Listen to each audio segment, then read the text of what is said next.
السلام علیکم ورحمۃ اللہ وبرکاتہ نحمدہ ونصلی علی رسولہ الکریم اما بعد فاعوذ باللہ من الشیطان الرجیم بسم اللہ الرحمن الرحیم رب اشرح لی صدری ویسر لی امری واحلل عقدۃ من لسانی یفقہوا قولی آمین یا رب العالمین۔ تفسیر سورہ یونس آیت نمبر 50 آیت نمبر 50 سے۔ قل ارایتم ان اتاکم عذابہ بیاتن او نہارن ماذا یستعجل منہ المجرمون۔ جیسا کہ پچھلی آیات میں ہم پڑھ رہے تھے اور اللہ تعالیٰ جو ہے ان سے یہ جو ان کے سوال، جو ان کے اعتراضات تھے مشرکین کے، ان کے جواب میں اللہ تعالیٰ فرما رہا تھا کہ یہ جو جس طرح کی یہ باتیں کر رہے ہیں، اس سے پہلے بھی قوموں نے اس طرح کی باتیں کی تھیں، اور اللہ پاک جو ہے وہ بڑا ہی منصف اور بڑا ہی مہربان ہے اپنے بندوں پر۔ تو اس نے کسی بھی قوم کو ایسے نہیں چھوڑا، بلکہ ہر قوم کے لیے، ہر امت کے لیے رسول آتے رہے۔ ہر امت کا جو رسول تھا وہ جب بھی آتا تھا وہ اللہ کا پیغام لوگوں تک پہنچانے کی کوشش پوری کرتا تھا، اپنی جس حد تک وہ کر سکتا تھا، اور لوگوں کو اللہ کی طرف، اللہ کے راستے کی طرف بلاتا تھا۔ لیکن جو نافرمان اور ضدی اور سرکش تھے وہ اڑے رہتے تھے، اور جب ایک ان کو دی ہوئی جو مہلت یا مدت اللہ کی طرف سے ہوتی تھی وہ پوری ہو جاتی تھی تو پھر ان کا فیصلہ کر دیا جاتا تھا، اور یہ کوئی ان پر ظلم نہیں ہوتا تھا، بلکہ یہ ان کے اپنے ہی کیے ہوئے اعمال کی وجہ سے ان کے اوپر یہ عذاب آتا تھا۔ تو اللہ تعالیٰ یہ فرما رہا ہے اس سے پچھلی آیات میں کہ یہ لوگ جو یہ کہتے ہیں نا کہ کب یہ وعدہ پورا ہوگا اگر تم سچے ہو، یعنی ان کی ڈھٹائی اور ان کی سرکشی، جس طرح سے کہ پچھلی قوموں کے واقعات ہم پڑھتے ہیں وہ بھی اسی طرح کی باتیں اپنے پیغمبروں سے کرتی تھیں نا، کہ لے آؤ عذاب ہمارے اوپر، آسمان ٹوٹ کے کیوں نہیں ہم پہ گرتا، کوئی ہم پہ ایسے عذاب کیوں نہیں آتا۔ وہ یہ صرف خالی خولی سمجھتے تھے کہ یہ صرف باتیں ہیں۔ اور اسی طرح سے ان لوگوں کی مکے میں جو مشرکین تھے ان کی بھی ڈھٹائی اور سرکشی حد سے بڑھ چکی تھی، اور وہ اسی طرح کے باتیں جو ہیں وہ کرتے تھے اور اللہ کے رسول سے، اور کہتے تھے کہ اگر تم سچے ہو تو تمہارا یہ جو تم ہمیں ہر وقت ڈراتے ہو، ان کو تو یہ لگتا تھا کہ صرف ان کو ڈراوے دیے جا رہے ہیں، اس کی حقیقت کچھ نہیں ہے، تو یہ جو ہے یہ کب پورا ہوگا۔ اور اس کا جواب اللہ تعالیٰ نے یہ فرمایا کہ اللہ کے رسول صلی اللہ علیہ وسلم سے کہ ان سے یہ کہہ دیجئے کہ میں تو اپنی زندگی کا بھی کچھ مالک نہیں ہوں، کچھ اختیار نہیں رکھتا کسی بھی طرح کا، کہ اپنے لیے بھی کوئی فائدہ اپنے کو پہنچا لوں یا اپنے کو کسی نقصان سے بچا لوں، یا کوئی نقصان مجھے پہنچ رہا ہے تو اس کے لیے کوئی میں توڑ کر لوں اگر اللہ نہ چاہے تو جو کچھ اللہ چاہتا ہے وہی ہوتا ہے۔ اور میں خود اپنے یعنی رسول تھوڑی عذاب لے کر آ رہے ہیں اللہ کے رسول تو صرف اللہ کی طرف سے آنے والے عذاب سے خبردار کر رہے ہیں، باقی جو سزا ملے گی وہ اللہ کی طرف سے ملے گی۔ اللہ کے رسول جو ہیں وہ اللہ کا پیغام لاتے ہیں اور لوگوں کو اس دردناک عذاب سے بچانے کے لیے پوری کوشش کر رہے ہوتے ہیں۔ تو اللہ تعالیٰ نے فرمایا اپنے رسول سے کہ آپ ان سے یہ کہہ دیجئے کہ جب اللہ کا فیصلہ آئے گا تو پھر ایک گھڑی، ایک ساتھ، ایک سیکنڈ، ساتھ کا مطلب ہے ایک گھڑی کا مطلب ہے ایک سیکنڈ، ایک سیکنڈ کے لیے بھی نہ تو وہ دیر لگے گی اس میں، اس کو واقع ہونے میں، اور نہ وہ ایک سیکنڈ بھی آگے بڑھ سکے گا۔ اسی آگے جو ہے اب اس آیت میں ہے کہ کہہ دیجئے ارائیتم، کیا دیکھا تم نے کہ اگر آ جائے تمہارے پاس اس کا عذاب رات کو یا دن کو، کیا ہے جس چیز کی وہ جلدی کر رہے ہیں یہ مجرم لوگ جو ہیں، یہ جو اتنی جلدی مچا رہے ہیں نا کہ کب آئے گا یہ عذاب اور ابھی تک کیوں نہیں آیا اور اس کا کیا وقت ہوگا، تو اللہ تعالیٰ فرما رہا ہے کہ یہ نہیں سوچتے کہ اگر کسی بھی وقت ایسا ہوگا کہ دن میں یا رات میں کسی بھی وقت ان کے اوپر وہ عذاب آ جائے گا تو یہ کیا کر سکیں گے۔ کیونکہ اس سے پہلے کی بھی جو قومیں تھیں آپ نے ان کا پڑھا ہے نا، ان کی تفصیل پڑھی ہے، مختلف کس طرح سے قوموں پہ عذاب آئے کہ رات کو سوتے رہ گئے اور ایک چیخ اور ایک چنگھاڑ تھی جس نے، یا اوندھے منہ پڑے رہ گئے، ان کی چھتیں جو ہیں وہ ان کے اوپر گر پڑیں، یا مختلف طرح کے عذاب آئے، تو کوئی ذرا سا بھی اس کو کیا ٹال سکا یا اس سے بچ سکا؟ تو جب ان کے اوپر بھی آئے گا تو یہ بھی اس سے بچ نہیں سکیں گے. یہ جو اتنی جلدی کر رہے ہیں اور جو مانگ رہے ہیں نا کہ کیوں نہیں آ رہا کیوں نہیں آ رہا، یہ اس وقت کتنا پچھتائیں گے. تو ہوتا یہی ہے کہ اللہ تعالیٰ کبھی بھی جلد بازی نہیں کرتا. اللہ تعالیٰ رحمان و رحیم ہے، اپنے بندوں سے بہت محبت کرتا ہے. تو اس کا طریقہ کار یہی ہے کہ رسولوں کو بھیجتا ہے اور ان کے ذریعے سے ایمان کی جو دعوت ہے اور ایمان کی جو دولت ہے وہ لوگوں تک پہنچانے کی اللہ پاک کی یہ ایک سلسلہ ہے. اور پھر اس میں یہ ہوتا ہے کہ کوئی مانتا ہے اور کوئی نہیں مانتا، اور جو سرکش اور نافرمان قومیں ہوتی ہیں ان میں اکثریت نہیں مانتی. تو اس لیے اللہ تعالیٰ ایک وقت دیتا ہے، ایک مہلت دیتا ہے کہ ایک قوم ہے، وہ اس کی ایک اجتماعی حیثیت ہے، اس کے مطابق وہ سوچے سمجھے سنبھلے، کوئی فیصلہ صحیح کرے. تو یہ مہلت کا زمانہ جو ہوتا ہے بہت لمبا بھی بعض دفعہ ہو جاتا ہے. جیسا کہ حضرت نوح علیہ السلام 1000 سال تک جو ہے اپنی قوم کو دعوت دیتے رہے، کئی صدیاں گزر گئی نا، 1000 سال تک وہ جو ہے 100 سال کی ایک صدی ہوتی ہے، 1000 سال تک وہ تبلیغ کرتے رہے، لوگوں کو بلاتے رہے. کتنی لمبی مہلت اور کتنی لمبی چھوٹ اللہ نے ان کی قوم کو دیا تھا. اور یہ بات جو ہے اس کا فیصلہ بھی صرف اللہ تعالیٰ ہی کرتے ہیں کہ کس قوم کو کتنی مہلت ملنی چاہیے. پھر وہ مہلت جو اللہ تعالیٰ نے دی ہوتی ہے اور بہت انصاف کے ساتھ دی ہوتی ہے وہ پوری ہو جاتی ہے، تو پھر اللہ کا فیصلہ نافذ ہو جاتا ہے. اور جس چیز کو وہ جھٹلاتے رہتے ہیں ساری زندگی اور ساری عمر اس کو جھوٹ سمجھ کے اپنی ساری زندگی غلط کاموں میں گزارتے ہیں، اور پیغمبروں کو بھی طرح طرح کے الزام دیتے رہتے ہیں کہ وہی چیز جب ان کی توقعات کے بالکل خلاف ایک دم آ جائے گی تو کیا کر لیں گے یہ، اور ان کے پاؤں تلے سے اس وقت زمین نکل جائے گی، اور پھر اس وقت وہ پچھتائیں گے. اس وقت ان کو اللہ تعالیٰ فرما رہے ہیں کہ جس چیز کو وہ مانگ رہے ہیں اور جس چیز کا وہ کہتے ہیں کہ یہ کب واقع ہوگی، اگلی آیت بھی اسی طرح سے ہے، اسما کیا پھر، اذا ما جب، یا جو ہی، واقع ہوگا، آمن تم ایمان لاؤ گے تم بھی ساتھ اس کے، الانا کیا اب، وقت حالانکہ بلا شبہ کنتم تھے تم بھی تستاجلون ساتھ اس کے تم جلدی طلب کیا کرتے تھے. یعنی اللہ تعالیٰ فرما رہے ہیں کہ جب وہ سامنے آ جائے گا وہ اللہ کا عذاب، تو اس وقت پھر تو واقع ہو چکا ہوگا نا، اب اس کو ٹال نہیں سکیں گے وہ. اللہ تعالیٰ فرما رہے کہ اس وقت تم ایمان لاؤ گے اس پر جب اپنی آنکھوں سے اس عذاب کو دیکھ لو گے. یعنی اللہ کے رسول کی بتائی ہوئی باتوں سے، اللہ کے رسول جس طرح تمہیں خبردار کر رہے ہیں اس سے تو تم کوئی سبق نہیں سیکھ رہے، اس سے تو تم کوئی راہ راست پر نہیں آ رہے. تو جب عذاب تمہارے سامنے آ جائے گا اور اس وقت تم کیا اس پر ایمان لاؤ گے؟ حالانکہ اس وقت کیا ہوگا، اس وقت تو کوئی فائدہ نہیں ہوگا، عذاب کو دیکھنے کے بعد ایمان لانے کا کوئی فائدہ نہیں ہوگا. اور پھر اس وقت اللہ تعالیٰ فرما رہے ہیں کہ اس وقت تم کو یہ احساس ہوگا کہ یہی اس چیز کو ہم جلدی مانگ رہے تھے، یعنی یہ تو اتنی بری چیز تھی، ہماری تباہی اور بربادی تھی، ہم اس کے لیے جلدی کا سوال کر رہے تھے کہ کیوں نہیں ہم پر آتا، کیوں نہیں یہ عذاب آ رہا.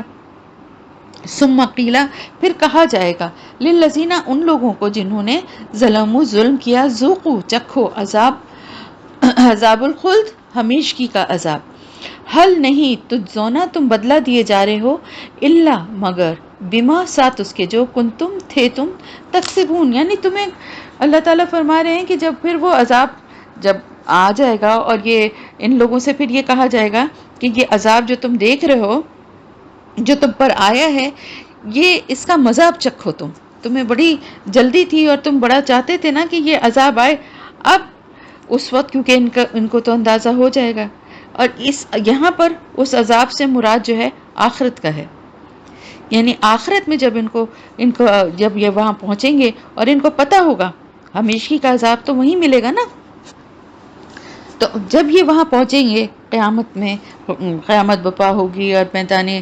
حشر میں یہ سب جمع ہوں گے، اور اس وقت ان کو خود اندازہ ہو جائے گا اور سب ان کو صاف صاف نظر آنے لگے گا کہ حقیقت کیا تھی. اور اب جو دنیا میں جو کچھ ہم کر کے آئے ہیں، اللہ تعالیٰ فرما رہے ہیں نا کہ تم جو کچھ تم نے کمائی کی ہے، جو کچھ کرتے رہے ہو تم، یہ اسی کا تمہیں انجام مل رہا ہے، اسی کا تمہیں بدلہ مل رہا ہے۔ تو ان لوگوں سے یہ کہا جائے گا جن کو خود بھی نظر آ رہا ہوگا کہ اب ان کا انجام کیا ہونا ہے، اب ان کی زبانیں اس دن بند ہو چکی ہوں گی، اور اس قدر وحشت اور حسرت ہوگی کہ ان کے دل اندر ہی اندر ڈوب رہے ہوں گے کہ یہ اب کچھ ہمارے پاس اس کا مداوع کرنے کے لیے ہمارے پاس کوئی وقت ہے، نہ ہمارے پاس کچھ ہے کہ جس سے ہم اس کو پلٹا دیں اور ہم لوٹ جائیں دنیا میں۔ اور کس طرح اب ان کو وہ سب چیزیں صاف صاف نظر آ رہی ہوں گی کہ کس طرح پیغمبروں نے ہمیں سمجھایا تھا، کس طرح سے اللہ کی تعلیمات ہمیں بار بار ہمیں بتائی جاتی تھیں۔ اللہ تعالیٰ پھر جب ایک طرف تو ویسے خود بھی ان کا یہ حال ہوگا کہ ان کو نظر آ ہی رہا ہوگا، پھر اللہ تعالیٰ کی طرف سے ان سے یہ کہا جائے گا کہ اب چکھو، ان لوگوں نے جنہوں نے ظلم کیا، یعنی وہی جو مشرکین تھے، ان سے کہا جائے گا کہ اب ہمیشہ کے عذاب کا مزہ چکھو، کیونکہ آپ کو پتہ ہے نا کہ شرک ایسا گناہ ہے جس کی کبھی بھی بخشش نہیں ہے۔ سب سے کبیرہ گناہوں میں بھی سب سے بڑا گناہ جس کی کوئی معافی نہیں ہے، تو وہ اس کے لیے جو عذاب ہوگا وہ ہمیشہ قائم رہنے والا ہوگا۔ تو ان سے کہا جائے گا اب آج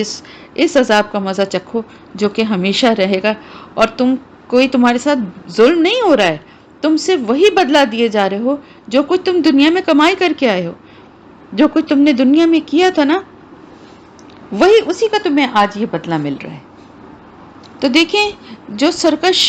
لوگ نافرمان ہوتے ہیں، جو سب کچھ جانتے ہوئے بھی اللہ کے عذاب سے کو نظر انداز کرتے ہیں، اللہ کی سزاؤں کو نظر انداز کرتے ہیں، یہ ان کے لیے بھی یہ باتیں ہیں۔ بے شک وہ مسلمان ہوں، لیکن نافرمانی اگر اللہ کی کر رہے ہیں تو یاد رکھیں سزا اللہ کی طرف سے جو ہے وہ ملتی ہے سب کو، اور یہ بھی یاد رکھیں کہ اللہ کی سزا دینے کا کیا انداز ہے۔ ایک انسان جو کہ نیکی کے راستے پہ چلتا ہے اور گناہوں سے بچتا رہتا ہے، دنیا میں یہ نہیں کہ اس کو کوئی تکلیفیں نہیں آتی، کوئی پریشانیاں نہیں آتی، لیکن اس کا دل مطمئن ہوتا ہے، اور اس کے پاس اس کے لیے اللہ کے پاس جو ہے انعامات ہوں گے، اجر ہوں گے۔ اور وہ ایک ایسا انسان جو دنیا میں بے شک، میں تو یہاں پہ تو خیر مشرکین کی بات ہے، لیکن میں ان مسلمانوں کی بھی بات کروں گی جو بظاہر تو مسلمان ہیں لیکن طور طریقے انداز وہی ہیں جو کہ کافروں کے ہیں، زندگی گزارنے کا طریقہ بھی یہی ہے، اور مذاق اڑاتے ہیں کہ کون سی کب قیامت آنی ہے، دیکھی جائے گی، اللہ تو معاف کرنے والا ہے۔ اور بہت سے، آپ کو حیرت ہوگی کہ بہت سے مسلمان ایسے ہیں جو قیامت کو اور آخرت کی اس کو نہیں مانتے، کہتے ہیں جی ایسا کچھ ہونا ہی نہیں ہے، اللہ تعالیٰ تو بڑا اپنے بندوں سے محبت کرتا ہے اور مسلمانوں کو تو کوئی سزا ملے گی نہیں۔ آپ یہ دیکھیں کہ بالکل یہ بنی اسرائیل والا رویہ نہیں ہے، وہ بھی تو یہ کہتے تھے ہمیں کوئی سزا نہیں ملے گی، ہمیں کوئی جہنم میں نہیں ڈالے گا، ہم تو اللہ کے پسندیدہ ہیں، ہم تو اللہ کے بیٹے ہیں۔ اپنے لیے یہ گمان تھا نا ان کو، تو ہمیں بھی یہی گمان ہے، بے شک ہے۔ یہ بہت ہمارے لیے فخر کی بات ہے کہ ہم حضور اکرم صلی اللہ علیہ وسلم کی امت میں سے ہیں، اور ہمیں یہ بھی اللہ کی رحمت سے امید ہے کہ ہماری شفاعت بھی کریں گے آپ صلی اللہ علیہ وسلم، لیکن اس کا یہ مطلب نہیں کہ ڈھیٹ اور بے فکر ہو کر بن جائیں۔ تو یہاں پر اللہ تعالیٰ جو آیات کا جو کنکلوژن ہے وہ یہی ہے کہ اللہ تعالیٰ جو ان سے یہی بات کہی جا رہی ہے کہ جو تمہاری ڈٹائی ہے اور جس طرح تم مانگتے ہو اپنے منہ سے کہ عذاب کو، تو تم نے کیا اس کی کوئی تیاری کی ہوئی ہے، کوئی اس کی حفاظت کے لیے، اس سے بچنے کے لیے کوئی بندوبست، کوئی انتظام کیا ہوا ہے؟ تو کس بلبوتے پہ، کیسے تمہاری اتنی جرت ہے کہ تم عذاب کی دعوت اپنے لیے مانگ رہے ہو کہ کیوں نہیں آ رہا؟ کس چیز کا تمہیں اتنا گھمنڈ ہے کہ تم یہ اس طرح کی جسارتیں اللہ کے سامنے کر رہے ہو؟ اور اللہ تعالیٰ کی طرف سے اگر عذاب آ جائے گا تو اس وقت کیا تم اس پر ایمان لاؤ گے؟ اور اس وقت جب تم عذاب لاؤ گے، اگر اس عذاب کو دیکھ کے ایمان لانے کی تم کوشش بھی کرو گے، تم چاہو گے بھی کہ اب یہ سب کچھ نظر آ گیا اور ہم ایمان لے آئیں، تمہارا ایمان لانا تمہیں کوئی فائدہ نہیں دے گا، کیونکہ جیسے اللہ کا حکم آ جاتا ہے اور عذاب آ جاتا ہے تو پھر جیسے قیامت کا بھی جو ہے نا، آخری کے جب توبہ کے دروازے بند ہو جائیں گے اور قیامت کا وہ شروع ہو جائے گا، اس کی نشانیاں اور اس کے اثرات تو ہر ایک جو اس وقت زندہ ہوں گے، موجود ہوں گے لوگ، ان کو اندازہ ہو جائے گا اور وہ معافی مانگنا چاہیں گے، لیکن اس وقت ان کی معافی قبول نہیں ہوگی۔ اور پھر قیامت کے دن کے لیے پھر ان ظالموں سے یہ کہا جائے گا کہ اب اس ہمیشہ کے عذاب کا مزہ چکھو، تمہیں تمہارے ہی کیے ہوئے جو عمل ہیں ان کا تمہیں بدلہ دیا جا رہا ہے، تمہارے ساتھ کوئی ظلم نہیں کیا جا رہا ہے۔ وَيَسْتَنبِئُونَكَ أَحَقٌّ هُوَ، وہ پوچھتے ہیں اور وہ پوچھتے ہیں آپ سے کیا سچ ہے وہ؟ قل کہہ دیجئے ای ہاں، وہ ربی قسم ہے میرے رب کی، انہو بے شک وہ لحق البتہ حق ہے، وما اور نہیں انتم تم بموجزین عاجز کرنے والے ہو۔ اللہ تعالیٰ فرما رہا ہے کہ اے نبی صلی اللہ علیہ وسلم، یہ لوگ آپ سے پوچھتے ہیں کہ کیا یہ واقعی حق ہے؟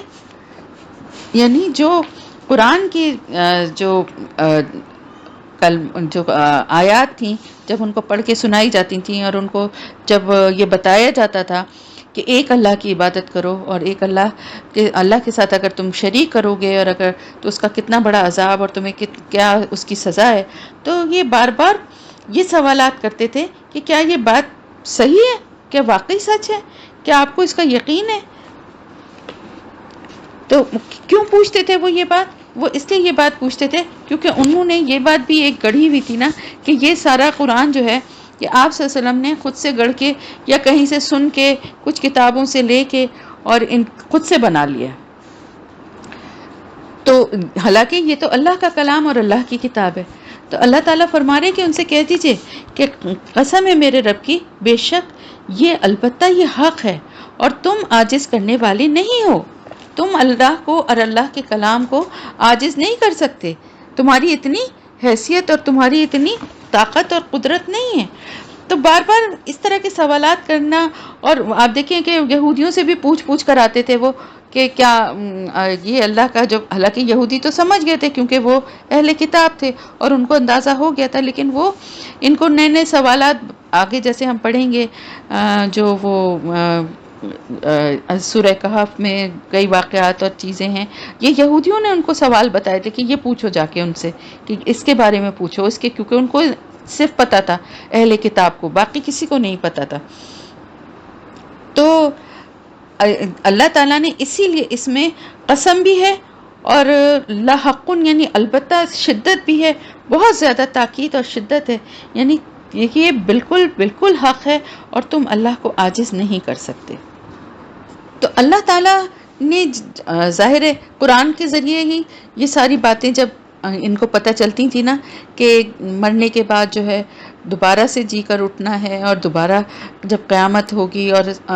فیصلہ ہوگا اور جو مجرمین اور گناہ گار ہیں ان کو سزا ملے گی اور جو نیک اللہ کے راستے پہ چلنے والے لوگ ہیں انہیں انعام اور جنت ملے گی، تو ان کو یہ اس میں بھی شک و شبہ ہوتا تھا۔ سب سے پہلے تو یہی ہوتا تھا کہ جب ہم مر جائیں گے اور مٹی ہو جائیں گے تو دوبارہ زندہ کیسے ہوں گے؟ تو اللہ تعالیٰ فرما رہے بے شک یہ ساری باتیں بالکل سچ اور برحق ہیں، اور جو ایک دفعہ پیدا کر سکتا ہے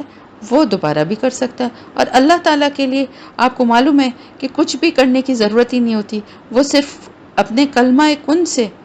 صرف کلمہ کن جو ہے وہ ادا کرتا ہے اور سارے کام جو ہیں وہ خود بخود ہو جاتے ہیں، اس کا بنایا ہوا نظام ایسا ہے۔ اور اس کی مزید تفصیل اور مزید جو ہے وہ ہماری سمجھ سے بالا تر ہے، کیونکہ اللہ کے اختیارات اور اللہ کی ذات جو ہے انسانی سوچ سے کہیں زیادہ بلند اور برتر ہے۔ ہم اتنی زیادہ اس میں جان نہیں سکتے، ہمارے لیے بس اتنا ہی کافی ہے جاننا کہ وہ ہمارا مالک ہے، ہمارا خالق ہے اور ہر چیز پر قدرت رکھتا ہے، اور وہ صرف اپنے کلمہ کن سے ہی سب کچھ جو چاہتا ہے وہ کروا دیتا ہے۔ ولو اور اگر انا بے شک لکل نفس ہر نفس کے لیے ظلمت جس نے ظلم کیا ما فی الارضی جو زمین میں ہے لفتدت البتہ وہ فدیہ دے دے بھی ساتھ اس کے واسروا اور وہ چھپائیں گے ان ندامتا ندامت کو لمحہ جب رأوا وہ دیکھیں گے العذاب عذاب وقضیا اور فیصلہ کر دیا جائے گا بینہم درمیان ان کے بالقسط ساتھ انصاف کے وہم اور وہ لا یظلمون نہ وہ ظلم کیے جائیں گے۔ بہت پیاری آیت ہے ہر انسان کے لیے۔ اللہ تعالیٰ فرما رہا ہے بے شک ہر انسان کے لیے جس نے ظلم کیا. کس پر ظلم کیا؟ اپنے اوپر. یعنی وہ مشرکین، کیونکہ شرک سب سے بڑا ظلم ہے نا، جو کہ انسان اپنے اوپر کرتا ہے. کیوں کرتا ہے؟ کیونکہ اس کی سزا میں اس کو بہت بڑا عذاب بھگتنا پڑے گا. تو یہ ظلم ہوا نا، تو کوئی وہ دوسرا یہ ظلم نہیں کرتا، بلکہ وہ خود ہی اپنے اوپر یہ ظلم کرتا ہے. تو اللہ تعالیٰ فرما رہے ہیں کہ ہر وہ نفس، ہر وہ انسان جس نے اپنے اوپر ظلم کیا ہے، شرک کیا ہے، کفر کیا ہے، وہ جب عذاب کو دیکھے گا تو اس کو دیکھنے کے بعد اس کی ندامت کا حال یہ ہوگا کہ وہ جب یہ دیکھیں گے تو اب وہ ان کی سمجھ میں نہیں آئے گا کہ اپنی ندامت کو کیسے چھپائیں. وَأَسَرُّ النَّدَامَةَ، وہ چھپائیں گے اپنی ندامت کو. یعنی اب اس دن تو واضح ہو گیا نا کہ جو کچھ ہم کرتے تھے سب غلط تھا، اور اب شرمندگی اور ندامت کو اپنی چھپا رہے ہوں گے عذاب کو دیکھنے کے بعد. اور ان کا بس نہیں چل رہا ہوگا کہ جو کچھ بھی زمین میں ہے وہ فدیہ میں دے دیں، یعنی اپنے بدلے میں دے دیں. فدیے کا مطلب یہ ہوتا ہے اپنی جان چھڑا لیں، اور اپنے بدلے میں جو کچھ بھی زمین میں ہے وہ سب کچھ، یعنی زمین کے جتنے خزانے ہیں اگر ہمیں آج مل جائیں، وہ یہ سوچ رہے ہوں گے اس وقت ان کی یہ کیفیت ہوگی کہ دنیا اور آسمان کے، زمین کے خزانے اگر ہمیں سارے مل جائیں اور اس کو دے کے بھی ہماری جان بچ جائے تو ہم سارے دے دیں. لیکن اس دن فیصلہ کر دیا جائے گا انصاف کے ساتھ. اس دن ابھی دنیا میں یہ مہلت ہے، دنیا میں یہ چھوٹ ہے کہ ساری دنیا کی، زمین کی ساری دولت بھی دینے کی ضرورت نہیں ہے. صرف ندامت، معافی، گناہوں کا اعتراف، توبہ اور پلٹ آنا اور اللہ کے بتائے ہوئے راستے پہ چلنا، بس اتنا ہی کافی ہے. آج کتنی آسان ہے زندگی، اور کتنا آسان طریقہ ہے جنت کا حاصل کرنا ہر انسان کے لیے. اگر وہ کافر ہے تو اس کے لیے ایمان لانا، ایمان لانے کے بعد اس کے سارے گناہ پچھلے وہ ختم ہو جائیں گے. اور ایمان لانے کے بعد اگر اللہ کے بتائے ہوئے راستے پہ وہ چلے گا. دیکھیں بہت سارے لوگ مختلف مذاہب کے ہیں جو کہ ایمان لے آتے ہیں، اور ایمان لانے کے بعد جو عام جو مسلمان ہیں ان میں سے اکثریت سے بہت اچھی طرح سے اللہ کے بتائے ہوئے راستے پہ چلتے ہیں، رسول صلی اللہ علیہ وسلم کی تعلیمات جو انہوں نے دی ان پہ عمل کرتے ہیں، تو وہ پھر ان کا پھر درجہ بھی الگ ہی ہے. تو اور ہر مسلمان کے لیے بھی یہی ہے کہ ایمان والے کے لیے بھی یہی ہے کہ اگر اس سے گناہ ہو گیا ہے، اگر اس سے غلطی ہو گئی ہے، اور دنیا میں ندامت کر لے، دنیا میں شرمندہ ہو جائے اپنے گناہوں کا احساس کر کے، اللہ سے توبہ کر لے، اللہ سے معافی مانگ لے، تو اس کو ساری دنیا کے خزانے دینے کی بھی ضرورت نہیں ہے. صرف اللہ کے حضور جھک کے رو رو کے گناہ گڑ گڑا کے اپنے گناہوں کی معافی مانگنا ہے اور گناہ کے راستے سے پلٹ آنا ہے. بہت گناہ ہوئے، بہت غلط کام کیے، بہت ایسی حرکتیں کی کہ جو کہ دین کے خلاف تھیں، نہیں کرنی چاہیے تھیں، پھر احساس ہو گیا. اسی لیے کہتے ہیں نا کسی مسلمان کو کبھی برا نہیں کہنا چاہیے، اس سے کہ جس کے دل میں ایمان ہے ہو سکتا ہے کہ وہ پلٹ آئے اور کہیں زیادہ ہم سے اچھا مسلمان بن جائے اور اللہ پاک کے پاس اس کے لیے بخشش ہو. تو ہمیں اپنی فکر صرف کرنی چاہیے، دوسرے کی نہیں کرنی چاہیے. تو گناہوں کے ہمیں اپنے لیے بھی یہی بات ہے کہ گناہ کر دیا، غلطی کر دی، کوئی بھی خطا ہو گئی تو اس پہ کبھی بھی مایوس ہو کے نہ بیٹھ جائے، کبھی بھی سرکشی اور ڈھٹائی نہ دکھائے، بلکہ فوراً ندامت کا اظہار کرے. اب وہ کافر جو مشرکین جو ہیں جنہوں نے دنیا میں یہ کام نہیں کیا، نہ تو ایمان لائے اور نہ ہی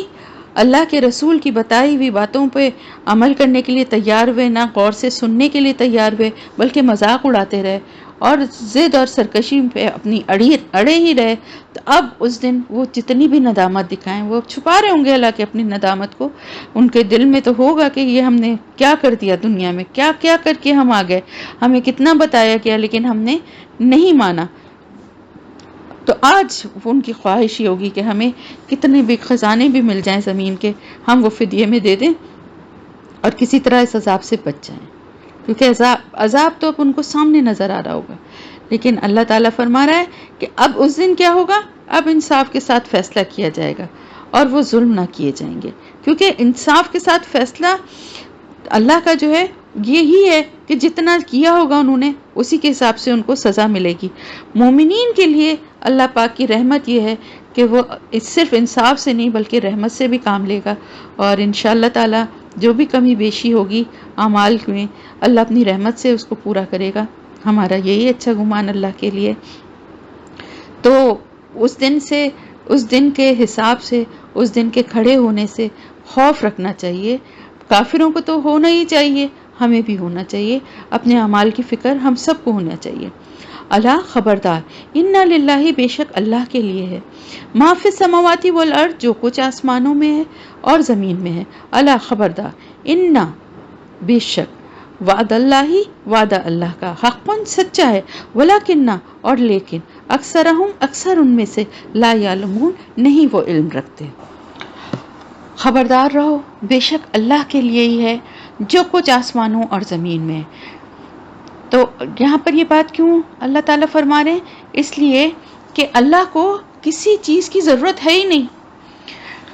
اگر جیسے کہ ابھی پچھلی آیت میں تھا نا کہ وہ اگر زمین میں جو کچھ ہے وہ دے کے اپنے فدیے میں وہ اپنے آپ کو بچا سکیں تو وہ چاہیں گے کہ وہ دے دیں، لیکن آگے اللہ تعالیٰ فرما رہے ہیں کہ اللہ کے تو پاس تو زمین اور آسمان سب کچھ اسی کی ملکیت ہے نا۔ کس کا ہے؟ جو کچھ آسمانوں میں ہے، جو کچھ زمین میں ہے، انسانوں کے سے لے کر ایک ایک چیز، اور آسمان میں جو کچھ ہے، یہ سارا کچھ بنانے والا، اس کا خالق بھی اللہ ہی ہے اور اس کا مالک بھی اللہ ہی ہے۔ تو اس کو کیا ضرورت ہے؟ یہ تو ایسی ہی بات ہے کہ جیسے کوئی بہت بڑا جاگیردار ہے، کوئی رئیس ہے جس کی بہت زمینیں، بہت مویشی، بہت دولت، بہت خزانے، اور کوئی کہے کہ بھائی میں اس کے ساتھ اس کا کوئی معاملہ ایسا ہو گیا کہ جس کے لیے وہ اس کو سزا دے رہا، اور وہ آدمی یہ کہے کہ بھائی میرے گھر میں جو تھوڑا بہت اناج 10-15 کلو اناج ہے وہ دے کے میں، اگر یہ میرا کسی طرح میں اس کی سزا سے بچ جاؤں۔ یہ ایک مثال بھی کوئی مثال نہیں ہے، کیونکہ اللہ کے قدرت اور اختیار کی مثال کوئی ہو نہیں سکتی، لیکن صرف ایک سمجھانے کے لیے کہ جس کے پاس اتنے کروڑوں اربوں روپے اور جائیدادیں ہوں گی، اس کو کسی کے 10-15 کلو کے آٹے یا چاول یا غلے، یا کسی کے 10-15 ہزار 50 ہزار کے زیور، لاکھ کے بھی ان کی کیا ضرورت ہوگی؟ اگر کوئی گناہ، کوئی غلطی اس نے ایسی کی ہوگی تو وہ ان پیسوں سے کیا مانے گا؟ یہ تو ایک انسان ہے نا۔ پھر اللہ جو کہ مالک ہے، خالق ہے، پیدا بھی اسی نے کیا، بنایا بھی اسی نے، دنیا میں بھیجا، دنیا میں ہر طرح کی آسائش اور آرام کے انتظام بھی اس نے کیے، ہر طرح سے سہولتیں دی، پیغمبروں کے ذریعے ہدایت بھی دی، سب کچھ کیا، اس کے باوجود بھی لوگ اپنی سرکشی اور اپنے جرم گناہوں پہ، اپنے شرک پہ اڑے رہے۔ تو پھر اس کے بعد اللہ کو کیا ضرورت ہے کسی چیز کی جو کوئی اس کو دے گا رشوت میں؟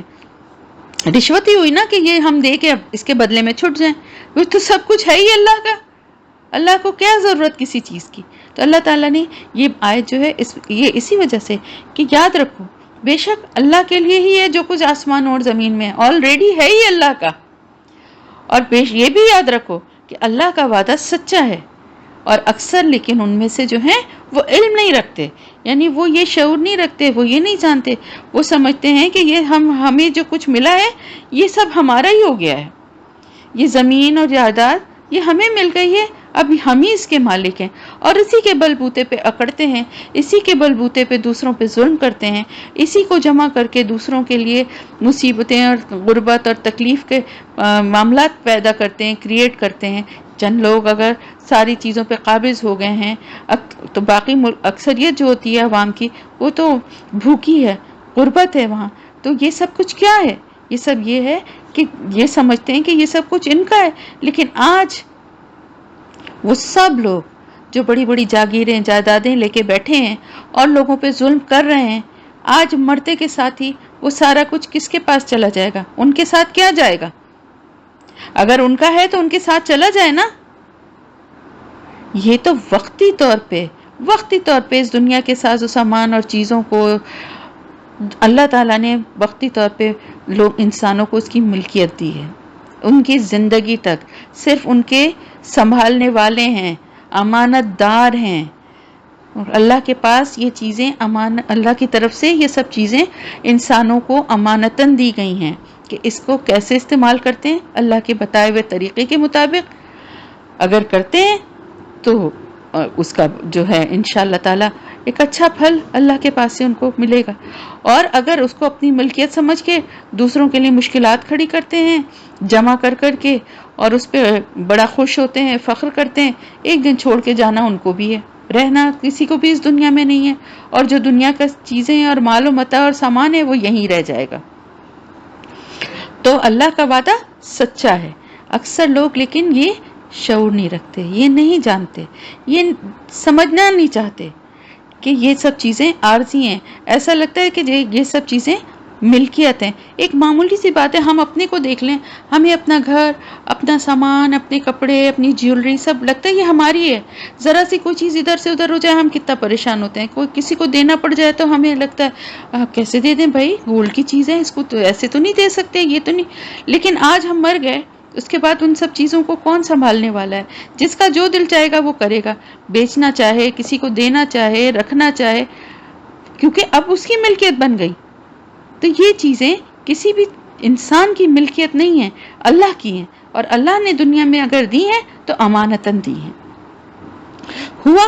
وہ یوں ہی وہ زندہ کرتا ہے، وہ یمیتو اور وہ موت دیتا ہے، ولیہ ترجعون اور وہی ہے، یعنی نہ صرف یہ کہ تمام چیزیں اس کی ہیں بلکہ ہماری زندگی اور موت کا اختیار بھی اسی کے پاس ہے۔ کوئی اپنی مرضی سے نہ مر سکتا ہے، نہ کوئی اپنی مرضی سے زندہ ہو سکتا ہے۔ آپ دیکھیں ایک انسان کی جب موت آتی ہے تو کیا آپ یہ سوچیں کہ اس کے دل میں اس لمحے میں جس وقت اس کو احساس ہوتا ہو، ظاہر ہے جب بالکل لاسٹ میں اس کی موت کے فرشتے آتے ہوں گے تو اس کو تو سمجھ میں آ جاتا ہے نا کہ اب میرا آخری وقت ہے، اس کا کیا کیا دل نہیں چاہتا ہوگا۔ کچھ اپنے بچوں سے کہنے کا دل چاہتا ہوگا، کچھ اپنے گھر میں اپنے سامان کے بارے میں بتانے کا دل چاہتا ہوگا، کچھ اپنے ماں باپ سے بات کرنے کا دل چاہتا ہوگا، کچھ اپنی بیوی سے کچھ کہنے کا دل چاہتا ہوگا، کہ دماغ میں کتنی باتیں آ رہی ہوں گی، اور کیا اس کا دل چاہ رہا ہوگا کہ سب کو چھوڑ کے اس طرح سے چلا جائے؟ اپنے پیاروں کو چھوڑ کے جانا کتنا تکلیف دہ ہے، یہ ہم سب کو اندازہ ہے نا اس کا۔ ہم سب پیار کے کچھ رشتوں سے ہم سب جڑے ہوئے ہیں نا، اور ان سب پیارے رشتوں میں ایک طرح سے ہماری جان ہے۔ کبھی ذہن میں تصور آتا ہی ہے اس طرح کی، میرے تو بہت آتا ہے کہ ہم ان سے اتنی محبت کرتے ہیں، یہ ہم سے اتنی محبت کرتے ہیں، اور ایک دن جب ہم ان کے بیچ میں سے ایسے نکل جائیں گے تو ان کی کیا حالت ہوگی، اور ہم کس دل سے جائیں گے؟ کیا ہمارا دل چاہے گا چھوڑ کے جانے کا؟ لیکن ہمارا کوئی اختیار نہیں ہے اس پہ۔ ہم اپنی مرضی سے نہ زندہ رہ سکتے ہیں اور نہ اپنی مرضی سے مر سکتے ہیں، اس لیے کہ یہ خالصتاً اللہ پاک نے کے اختیارات ہیں۔ اللہ نے زندگی جتنی جس کی لکھی ہے اس کو اتنی ہی گزارنی ہے۔ کوئی کسی کے غم میں نہیں مرتا، کوئی کسی کی یاد میں نہیں مرتا، جس کو اللہ بلاتا ہے وہ اسی وقت مرتا ہے۔ اور اگر کوئی مر نہیں سکتا اپنی مرضی سے تو کوئی زندہ بھی اپنی مرضی سے نہیں رہ سکتا۔ اب اگر کوئی کتنا بھی چاہے کہ میں 1 گھنٹے کی مجھے مہلت مل جائے، آدھا گھنٹہ مجھے مل جائے، موت کا فرشتہ ذرا آدھے گھنٹے بعد آ جائے، کم از کم میں اپنا یہ والا کام کر لوں، کم از کم میں اپنے بچوں کو یہ بتا دوں میں نے فلاں چیز کہاں رکھی ہے، ان کو بعد میں پریشانی نہ ہو، ان کو یہ۔ لیکن جب اللہ کا فیصلہ اور حکم آ جاتا ہے 1 سیکنڈ کی بھی دیر نہیں ہوتی، پھر کیا چیز کہاں ہے کیا نہیں ہے ہمارے لیے تو بے معنی ہو ہی جاتی ہے، باقی لوگوں کے لیے جو ہے وہ بھی بے معنی ہی ہوتی ہے۔ ہماری چیزوں کی جو اہمیت اور قدر ہماری نظر میں ہوتی ہے دوسروں کے لیے نہیں ہوتی ہے۔ تو اللہ تعالیٰ، اب آپ یہ کہیں گے کہ لوگ جو خودکشیاں کر لیتے ہیں وہ تو اپنی زندگی خود ختم کر لیتے ہیں، تو بات یہ ہے کہ دیکھیں ان کی بھی جو موت ہوتی ہے نا وہ اللہ نے اسی طرح لکھی ہوتی، وہی ٹائم لکھا ہوتا ہے، وہ مرنا ان کو اسی وقت ہوتا ہے، حرام موت کا انتخاب وہ خود کر لیتے ہیں۔ ورنہ آپ بعض دفعہ دیکھیں لوگ خودکشی کی کوششیں کرتے ہیں، لوگ چھلانگ لگا دیتے ہیں، لوگ زہر پی لیتے ہیں، لوگ گولی مار لیتے ہیں، اس کے باوجود بچ جاتے ہیں۔ ایک کسی کا واقعہ تھا کہ انہوں نے اسی طرح گولی سے اپنے آپ کو مارنے کی کوشش کی تو وہ بچ گئے، اور ساری زندگی معذوری کے، یعنی ویسی زندگی ان کو اتنی ان کے لیے تکلیف دیتی، اور پلس یہ کہ اب معذوری کی حالت میں وہ اٹھ بھی نہیں سکتے تھے بستر سے، ایسی حالت میں انہوں نے اپنی باقی کی زندگی گزاری۔ تو جس کی زندگی نہیں ہے نا وہ خودکشی کرنے سے بھی نہیں مر سکتا، اور جس کی زندگی ہی اتنی تھی تو اس کو تو ویسے بھی مرنا ہی تھا، اس نے پھر اپنے لیے حرام موت کا انتخاب کیا۔ تو بہرحال یہ ایک الگ بحث ہے، لیکن اللہ تعالیٰ فرما رہا ہے کہ زندگی دینے والا اور موت دینے والا بھی اللہ ہی ہے، اور اسی کی طرف تم لوٹائے جاؤ گے، لوٹ کے جانا بھی اسی کے پاس ہے۔ یعنی زندگی اور دی اس نے، پھر موت بھی اسی نے دی، پھر اسی کے پاس جائیں گے، اور اپنی زندگی کا جو بھی اللہ کے پاس جو حساب کتاب ہے اس کے حساب سے جو بھی ملے گا اس کو لیں گے۔ تو وہ اس کے لیے بھی اللہ ہی کے پاس جائیں گے، اپنی مرضی سے وہ بھی نہیں کر سکتے۔ یا ایھا الناس، اے لوگوں، قد بلا شبہ جاءتکم، آ چکی تمہارے پاس، موعظۃ، ایک نصیحت، من ربکم، تمہارے رب کی طرف سے، وشفاء، اور شفا، لما، اس کے لیے جو، فی الصدور، سینوں میں ہے، وہدن، اور ہدایت، ورحمت، اور رحمت، للمومنین، ایمان لانے والوں کے لیے۔ اے لوگوں، بلا شبہ تمہارے پاس آ گئی ایک نصیحت۔ کون سی نصیحت ہے وہ؟ یہ کتاب، یہ قرآن، یہ ایک ایسی نصیحت ہے لوگوں کے لیے اللہ کی طرف سے، تمہارے رب کی طرف سے، یعنی اللہ کی طرف سے یہ ایک ایسی نصیحت ہے۔ اور یہ ساتھ ہی ساتھ صرف نصیحت ہی نہیں ہے۔ نصیحت کا کیا مطلب ہوا؟ نصیحت کا مطلب یہ ہے کہ یہ ہمیں بتانے والی ہے، ہمیں آگاہ کرنے والی ہے کہ کیسی زندگی ایک انسان کو گزارنی چاہیے، اور ایک اللہ کی عبادت کرنی چاہیے۔ یہ ساری باتیں جو ہے نا، یعنی یہ اس میں بہت، اس آیت میں بہت حکمت ہے۔ ہدایت، اور آگے ہے نا کہ ہدایت اور رحمت ہے لوگوں کے لیے، لیکن اس سے پہلے نصیحت ہے۔ نصیحت یعنی اس میں اچھی اور بری بات ہمیں بتائی گئی ہے۔ اچھی باتیں بتانا نصیحت ہوتی ہے نا، بچوں کو ہم نصیحت کرتے ہیں نا اچھے کاموں کی طرف رغبت دلانے کے لیے، ان کو برے کاموں سے روکنے کے لیے۔ تو یہی نصیحت جو ہے نا اس کتاب میں ہے، جو ہمیں زندگی میں برے کام کرنے سے روکتی ہے، ہمیں نیکی کے راستے کی طرف لے جانے کے لیے نصیحتیں ہیں۔ اس میں سبق ہیں، اس میں مختلف واقعات ہیں پیغمبروں کے، جو کہ صرف قصے کہانی نہیں ہے بلکہ ہماری نصیحت کے لیے ہیں، ہمیں ایک سبق دینے کے لیے ہیں، ہماری عبرت کے لیے ہیں۔ اور اس میں ساتھ ہی ساتھ یہ شفا بھی ہے، کس کے لیے؟ جو سینوں میں ہے۔ سینوں میں کیا ہے؟ سب سے پہلے یہ بتائیں کہ سینے میں ہوتا کیا ہے؟ سینے میں سب سے امپورٹنٹ چیز کیا ہے؟ دل۔ اور دل کی جو بیماریاں ہیں،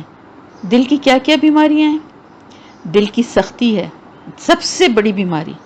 کیونکہ دیکھیں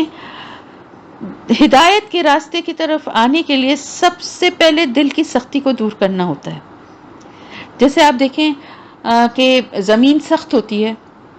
تو اس میں آپ پودا نہیں بو سکتے نا، آپ کیا کرتے ہیں؟ آپ اس کو کھودتے ہیں، اس کی گڈائی کرتے ہیں، اس کو نرم کرتے ہیں، اور پھر اس کے اوپر پانی ڈالتے ہیں۔ اگر آپ سخت زمین ہے اس کے اوپر آپ پانی ڈالیں گے تو کیا ہوگا؟ پانی تو بہہ جائے گا، اندر تک جذب ہی نہیں ہوگا۔ کبھی آپ نے دیکھا ہوگا کہ اگر کسی کے گھر میں جیسے کیاری ہے یا کچی زمین ہے تو آپ نے دیکھا ہوگا کہ کیاریوں کی جو مٹی اور وہ زمین ہے وہ ڈیفرنٹ ہوتی ہے، اور کسی اور کچی جگہ پہ جہاں سے گزرتا رہتا ہے انسان کی گزرگاہ ہے، وہ جیسے ایک سختی سی مٹی میں آ جاتی ہے کہ وہ بالکل ایک راستہ سا بن جاتا ہے نا، لوگوں کے چلنے سے پھرنے سے وہ ایک سخت جگہ بن جاتی ہے۔ اس جگہ پہ اگر آپ پانی ڈالیں تو وہ پانی کے زمین کے اندر جذب ہوگا،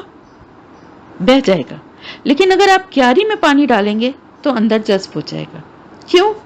کیونکہ وہاں کی مٹی نرم ہوئی ہوئی ہے، اس کو نرم کیا گیا ہے، تو وہ پانی بھی اندر جذب ہو کے اندر تک پہنچتا ہے۔ اسی طرح جب کسی کا دل نرم ہوتا ہے تو دل کی نرمی کی وجہ سے اللہ کا کلام اور اللہ کی بات جو ہے وہ دل تک پہنچتی اور دل پر اثر رکھتی۔ دل پہ اثر کرنے کے لیے دلوں کی نرمی بہت ضروری ہے۔ تو ہے نا مرد ناداں پر کلام نرم و نازک بے اثر، یعنی جو نادان ہوتے ہیں، جن کے دل میں سختی ہے، ان کے اوپر یہ کلام بے اثر ہو جاتا ہے۔ تو ہمیشہ ایک بات یاد رکھیے کہ قرآن کی تعلیم کے لیے بھی ایک مومن کو، بلکہ ایک مسلمان کو اپنے دل میں نرمی رکھنی چاہیے، کبھی بھی سختی نہیں ہونی چاہیے اس کے دل میں، نہ لوگوں کے لیے، سب سے بڑی بات کہ لوگوں کے لیے بھی سختی نہیں ہونی چاہیے، دل سخت نہ کریں۔ اور اسی طرح اللہ کے کلام اور اللہ کی رسول کی بات کو سننے کے لیے بھی دل میں نرمی ہونی چاہیے، کبھی بھی یہ سختی نہیں ہونی چاہیے کہ وہ فلانا یہ کہہ رہا ہے، وہ ان کو تو ہم مانتے ہی نہیں ہیں، وہ تو پتہ نہیں کیا ان کا کیا نظریہ ہے اور ان کا کیا فرقہ ہے، اور ان کا جو بھی بات دین کی ہے اور صحیح اور سچی اوتھینٹک ہے، اس کے لیے اپنے دل کو نرم رکھیے۔ اور اس قرآن کا مطالعہ آپ کے دلوں کو نرم کرے گا، لیکن اس وقت جب آپ کو سمجھ میں آئے گا، جب سمجھ میں آئے گا، جب ہی دل میں نرمی بھی ہوگی، اور جب ہی کلام اللہ کا دل کے اندر تک اترے گا۔ تو سب سے بڑی بیماری کیا ہے؟ وہ یہ ہے کہ آپ کے دل کی سختی، اس کو سب سے پہلے دور کرنا ہے، اور اس کے لیے سب سے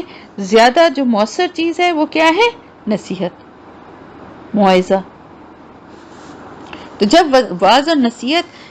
کی جائے گی اور آپ کو سمجھ میں بھی آئے گی کہ کیا کی جا رہی ہے، تو آپ کے دلوں میں نرمی پیدا ہوگی، اور پھر قرآن آپ کے دل پہ جس طرح اثر کرے گا نا، ایک جس کے دل میں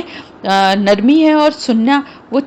قرآن کی طرف اس کا دل پہلے ہی آمادہ ہے، تو پھر اللہ کا کلام بہت جلدی تیزی سے دل پہ اثر کرے گا۔ پھر اس کے بعد اور کیا چیزیں ہیں؟ دل کی اور کیا بیماریاں ہیں؟ تکبر، حسد، بغض اور منافقت اور دنیا کی محبت، یہ سب کیا ہیں؟ یہ سب دل کی بیماریاں ہیں، اور ان سب بیماریوں سے کی شفا کیا ہے؟ قرآن۔ سینے میں، دل میں جو بیماریاں ہیں، وہ یہ ساری بیماریاں دل کی ہی ہیں نا۔ دل ہی میں حسد بھی آتا ہے، دل میں ہی جو ہے کسی کے لیے کینہ بھی آتا ہے، دل میں ہی تکبر بھی آتا ہے، دل میں ہی دنیا کی محبت بھی ہے۔ یہ ساری چیزیں جو ہیں یہ بیماریاں ہیں، اور ان سب سے آپ کو کون شفا دینے والا ہے؟ یہ قرآن۔ دیکھیں ہر چیز جو ہے نا، تکبر تو خیر دوسرا گناہ کبیرہ میں، شرک کے بعد دوسرا جو ہے وہ تکبر ہے، کیونکہ بڑائی جو ہے نا وہ صرف اللہ کو زیب دیتی ہے، اللہ کے علاوہ کسی کو زیب نہیں دیتی۔ تکبر جو ہے وہ بہت بڑا گناہ ہے، کیونکہ بندوں کو پر تکبر جو ہے وہ بندوں کو جائز ہی نہیں ہے کہ وہ تکبر کسی چیز پر کرے، کیونکہ ان کے پاس اپنا کچھ ہے ہی نہیں جس پہ وہ تکبر کریں۔ ساری بڑائی، سارے اعلیٰ اور عرفہ جو ہے ذات وہ اللہ کی ہے، اور اللہ کی طرف سے جو کچھ ملا ہے اس پہ آپ تو مانگنے والے ہیں، فقیر ہیں، فقیروں کو کچھ ملتا ہے تو اس پہ کیا غرور اور تکبر کرنا چاہیے؟ اس میں کیا بڑائی ہے؟ اسی طرح حسد ہے، بغض ہے، لوگوں سے جلنا، لوگوں کے لیے دل میں برائی رکھنا، یہ سب دل کی بیماریاں ہیں۔ آپ جیسے جیسے قرآن سے محبت کرتے جائیں گے، انشاءاللہ تعالی آزمودہ نسخہ بتا رہی ہوں آپ کو، جیسے جیسے قرآن سے محبت کرتے جائیں گے، دوستی بڑھاتے جائیں گے، قرآن میں اپنے دل کو لگاتے جائیں گے، آپ یقین کریں، میں آپ کو گارنٹی دیتی ہوں، آپ کے دل سے یہ کینہ، کدورت، بغض، یہ سب نکلتے جائیں گے، آہستہ آہستہ آہستہ آہستہ۔ آپ کو مزہ ہی نہیں آئے گا، آپ کہیں گے چھوڑو، کیا کرنا، اللہ پہ چھوڑتی ہوں میں، اللہ پہ چھوڑتی ہوں میں۔ اللہ پہ چھوڑنے والی بنیے، جو اپنے معاملات اللہ پہ چھوڑتا ہے نا، پھر اس کو دنیا میں بھی اجر ملتا ہے اور آخرت میں بھی۔ اللہ سے زیادہ کون ہمارے معاملات کو سنبھالنے والا ہے؟ تو ہر معاملے کو، ہر بات کو اللہ پہ چھوڑیں۔ تو ان ساری بیماریوں کا علاج، ان ساری جو دل کی بیماریاں ہیں ان کی شفا جو ہے وہ یہ قرآن ہے، اور اس کی جو نصیحتیں ہیں وہ اسی لیے ہیں کہ دل سے کس طرح سے انسان کے ان برائیوں کو، ان کھوٹ کو، سب کو نکال دیا جائے۔ پھر اس کے بعد اس میں ہدایت ہے، کیونکہ جب آپ کا دل بیمار ہے، اس میں بغض اور حسد اور بہت سارے منافقت اور یہ سارے جذبے بھرے ہوئے تھے، لیکن کیا ہوا؟ قرآن سے جڑے، قرآن کی نصیحت، قرآن کے جو باتیں ہیں وہ آپ کے دل تک پہنچیں، آپ کے دل میں نرمی پیدا ہوئی، اور آہستہ آہستہ آپ کے دل سے یہ برائیاں نکل گئیں۔ اب یہ نکل گئیں جب ساری یہ برائیاں اور بیماریاں دل سے نکل گئیں، اور آپ کا دل جو ہے وہ صحت مند ہو گیا، بالکل اس کو شفا مل گئی کمپلیٹلی۔ اب کیا ہے، اب وہ قرآن کی ہدایت کو اور اس کی رہنمائی جو وہ کر رہا ہے اس کو زیادہ اچھے سے فالو کر سکتا ہے، اور اب یہ ہدایت جو ہے وہ اس کو اس طرح سے سمجھ میں آئے گی جیسا کہ اللہ تعالیٰ چاہتا ہے، کیونکہ اب دل میں کوئی کھوٹ اور کوئی بھی بیماری نہیں رہی، کوئی بھی برائی نہیں رہی، تو اب اللہ کی طرف سے جو پیغام ہے وہ دل تک کھٹاکھٹ ڈائریکٹ پہنچے گا، اور پھر اس کے بعد انسان اپنی زندگی کو اسی کے مطابق ڈھال لے گا، اور جب ڈھال لے گا تو پھر کیا ہوگا، پھر اس کو خصوصی اللہ کی طرف سے انعام بھی ملے گا، اور وہ انعام جو ہوگا وہی اللہ کی رحمت ہے، جو کہ اللہ کی خاص رحمت ہوگی مومنین کے لیے۔ اب سمجھ میں آئی یہ بات کہ یہ کس طرح ایک دوسرے سے جڑے ہوئے ہیں، کہ اے لوگوں، سب سے پہلے تمہارے پاس آ چکی ہے ایک نصیحت تمہارے رب کی طرف سے۔ کیوں؟ کیونکہ تمہارا رب رحمان و رحیم ہے، تم سے بہت محبت کرتا ہے، وہ چاہتا ہے کہ تمہارے دل سے یہ ساری کھوٹ، ساری بیماریاں، ساری برائیاں دور ہو جائیں، اس لیے اس نے اس میں ایسی نصیحت رکھی ہے جو تمہارے بیمار دلوں کی شفا ہے، اور جیسے ہی تم شفا پاؤ گے تو پھر اس کی ہدایت تمہارے دل تک پہنچنے لگے گی، اور پھر تم اس کے حساب سے اپنی زندگی کو ڈھال لو گے، اور جب تم ایسا کر لو گے تو پھر اللہ کی خاص رحمت جو ہے وہ تمہارے لیے، ان سب مومنین کے لیے ہے۔ کتنی پیاری آیت ہے نا۔ قل، کہہ دیجئے، بفضل اللہ، ساتھ اللہ کے فضل کے، وہ برحمتہ، اور اس کی رحمت کے، فبذالک، تو اس پر یا بوجہ اس کے، فلیفرحوا، چاہیے کہ وہ خوش ہوں، ہوا خیر، وہ کہیں بہتر ہے، وہ بہتر ہے، مما یجمعون، مما اس سے جو یجمعون وہ جمع کرتے ہیں۔ یعنی اب کیا، یہ جو قرآن ہے، اب اس بات کا اندازہ ہونے کے بعد اللہ تعالیٰ فرما رہے ہیں کہ یہ چیز جو تمہیں حاصل ہوئی ہے نا، اب تمہیں سمجھ میں آیا کہ یہ کیا ہے، یہ کتنی بڑی رحمت ہے اللہ کی طرف سے، اللہ کے فضل کے ساتھ، یعنی اللہ کے فضل کے ساتھ یہ اس کی رحمت ہے جو تمہیں دی گئی ہے۔ اب تمہیں یہ سمجھ میں آ گئی بات؟ تو اللہ کی طرف سے اتنا بڑا جو تمہیں انعام حاصل ہوا ہے، یعنی اس کی رحمت، اور جو تمہیں حاصل ہو رہی ہے، آخر میں تو دیکھیے یہ ساری چیزوں کا انجام، اینڈ کیا ہے، کہ مومنوں کو اللہ کی رحمت مل جائے گی، اور جس کو اللہ کی رحمت مل گئی اس کو جنت مل گئی، اللہ کی رضا مل گئی۔ تو آپ صلی اللہ علیہ وسلم سے اللہ تعالیٰ فرما رہے ہیں کہ کہہ دیجئے ان سے کہ اللہ نے اپنے فضل سے جو رحمت تمہاری طرف بھیجی ہے تو اس پر چاہیے کہ تم خوش ہو۔ یعنی ویسے تو دیکھیں، بلا وجہ کسی چیز پہ خوش ہونا اور کسی بلا وہ کرنا دنیاوی چیزوں پہ، وہ تو کوئی ایسی اچھی بات نہیں ہے نا۔ یعنی ویسے تو دیکھیں، حد سے خوشی کے اظہار میں بھی حد سے بڑھنا جو ہے وہ اسلامی لحاظ سے وہ کوئی اچھی بات نہیں ہے، لیکن قرآن میں یفرحو یہ جو لفظ ہے، یہ اس سے پہلے جو اور آگے بھی آئے گا تو وہاں پر اس کو اچھا نہیں سمجھا گیا کہ اس پہ اترانا نہیں، یعنی اس کا ایک مطلب یہ ہے خوش ہونا، بلکہ اترانا، تو اترانا تو ایک اچھی بات نہیں ہے نا۔ لیکن اللہ تعالیٰ فرما رہا ہے کہ یہ قرآن جو تمہارے پاس آئی ہے نا، یہ اتنی بڑی نعمت ہے کہ اس پہ تمہارا اترانا بھی بنتا ہے، اس پہ اگر تم خوش ہو اور اتراؤ تو یہ بھی تمہارے لیے اللہ کی طرف سے یہ بھی تمہارے لیے جائز ہے، کیونکہ یہ اتنی بڑی چیز ہے۔ یعنی سوچیں اگر آپ کہ یہ ہمارے لیے اللہ کو سے جوڑنے کا ایک ذریعہ ہے، اور ہمیں جنت تک لے جانے کا جو ہے ہمارے پاس نسخہ ہے، تو اس پہ جتنا بھی خوش ہوں اور اترائیں وہ کم ہے کہ ہمیں اتنی بڑی نعمت اللہ کی طرف سے ہمیں ملی ہے، ہم مسلمانوں کو، ہمارے لیے بہت بڑی یہ اترانے والی، خوش ہونے والی بات ہے۔ اللہ تعالیٰ فرما رہا ہے کہ اگر تمہیں کسی نعمت پر، کسی دولت پر اگر تمہیں اترانا ہی ہے، اگر تمہیں خوشیاں منانا ہی ہیں، جشن منانے ہیں، تو اس نعمت قرآن پر مناؤ۔ اور یہ اس سے کہیں زیادہ بہتر ہے ان تمام چیزوں سے جو کچھ وہ جمع کرتے ہیں. یعنی دنیاوی طور پہ جو کچھ بھی مال و اسباب یا جو کچھ بھی جمع کرتے ہیں، ہوتا کیا ہے، بڑا سا گھر لیا تو ہم ایک پارٹی دیتے ہیں. ہم لوگوں کے ویسے عام طور سے مسلمانوں میں تو خیر قرآن خوانی ہوتی ہے، لیکن اب تو وقت بدل گیا ہے، قرآن خوانیوں کا زمانہ گزر گیا ہے، اب پارٹیز ہوتی ہیں یا کوئی اور نعمت حاصل ہوتی ہے، پروموشن ہوا ہے تو ڈنر دیے جاتے ہیں، بچوں کی سالگرہ ہیں تو پارٹیز ہوتی ہیں. یہ سب کیا ہیں؟ خوشی کے موقع ہیں نا، جن کو خوشیاں منا رہے ہیں، اترا رہے ہیں کہ یہ ملا ہمیں، یہ حاصل ہوا ہمیں. اسی طرح ہو رہا ہے نا. تو اصل میں اگر ہمیں کسی چیز پہ خوشی منانی ہے اور اپنی اتراہٹ دکھانی ہے تو ہمیں کیا حاصل ہوا ہے؟ ہمیں قرآن حاصل ہوا ہے. اب دیکھیں قرآن کی کتنی بڑی یہ کامیابی ہے کہ آپ نے اتنے سپارے ماشاءاللہ ماشاءاللہ سے ترجمے کے ساتھ، تفسیر کے ساتھ آپ نے پڑھ لیے، سمجھ لیے. لیکن اگر آپ دنیاوی طور پہ کسی کو بتائیں تو کیا اکثریت لوگوں کی آپ کو کیا رسپانس میں ایسا رسپانس دیتی ہے کہ جیسے آپ نے کوئی بہت اچھا یا کوئی بہت بڑا کام کیا ہے. حالانکہ آپ نے بہت بڑا کام کیا ہے اور اس پہ آپ کو اترانا چاہیے، خوش ہونا چاہیے، خوشیاں منانا چاہیے کہ آج ہمیں اللہ نے اس قابل کیا ہے کہ ہم اتنا قرآن کا ایک حصہ جو ہے وہ ہم پڑھ بھی رہے ہیں اور سمجھ رہے ہیں. اللہ کا شکر احسان ہے اور اللہ تعالیٰ ہمیں عمل کی توفیق دے. تو یہ اتنی بڑی نعمت ہے کہ اس پہ اللہ کی طرف سے آپ کو اجازت ہے کہ آپ اس پہ خوش ہوں. تو اب آپ یہ دیکھیں کہ قرآن کی اہمیت اور قرآن کی عظمت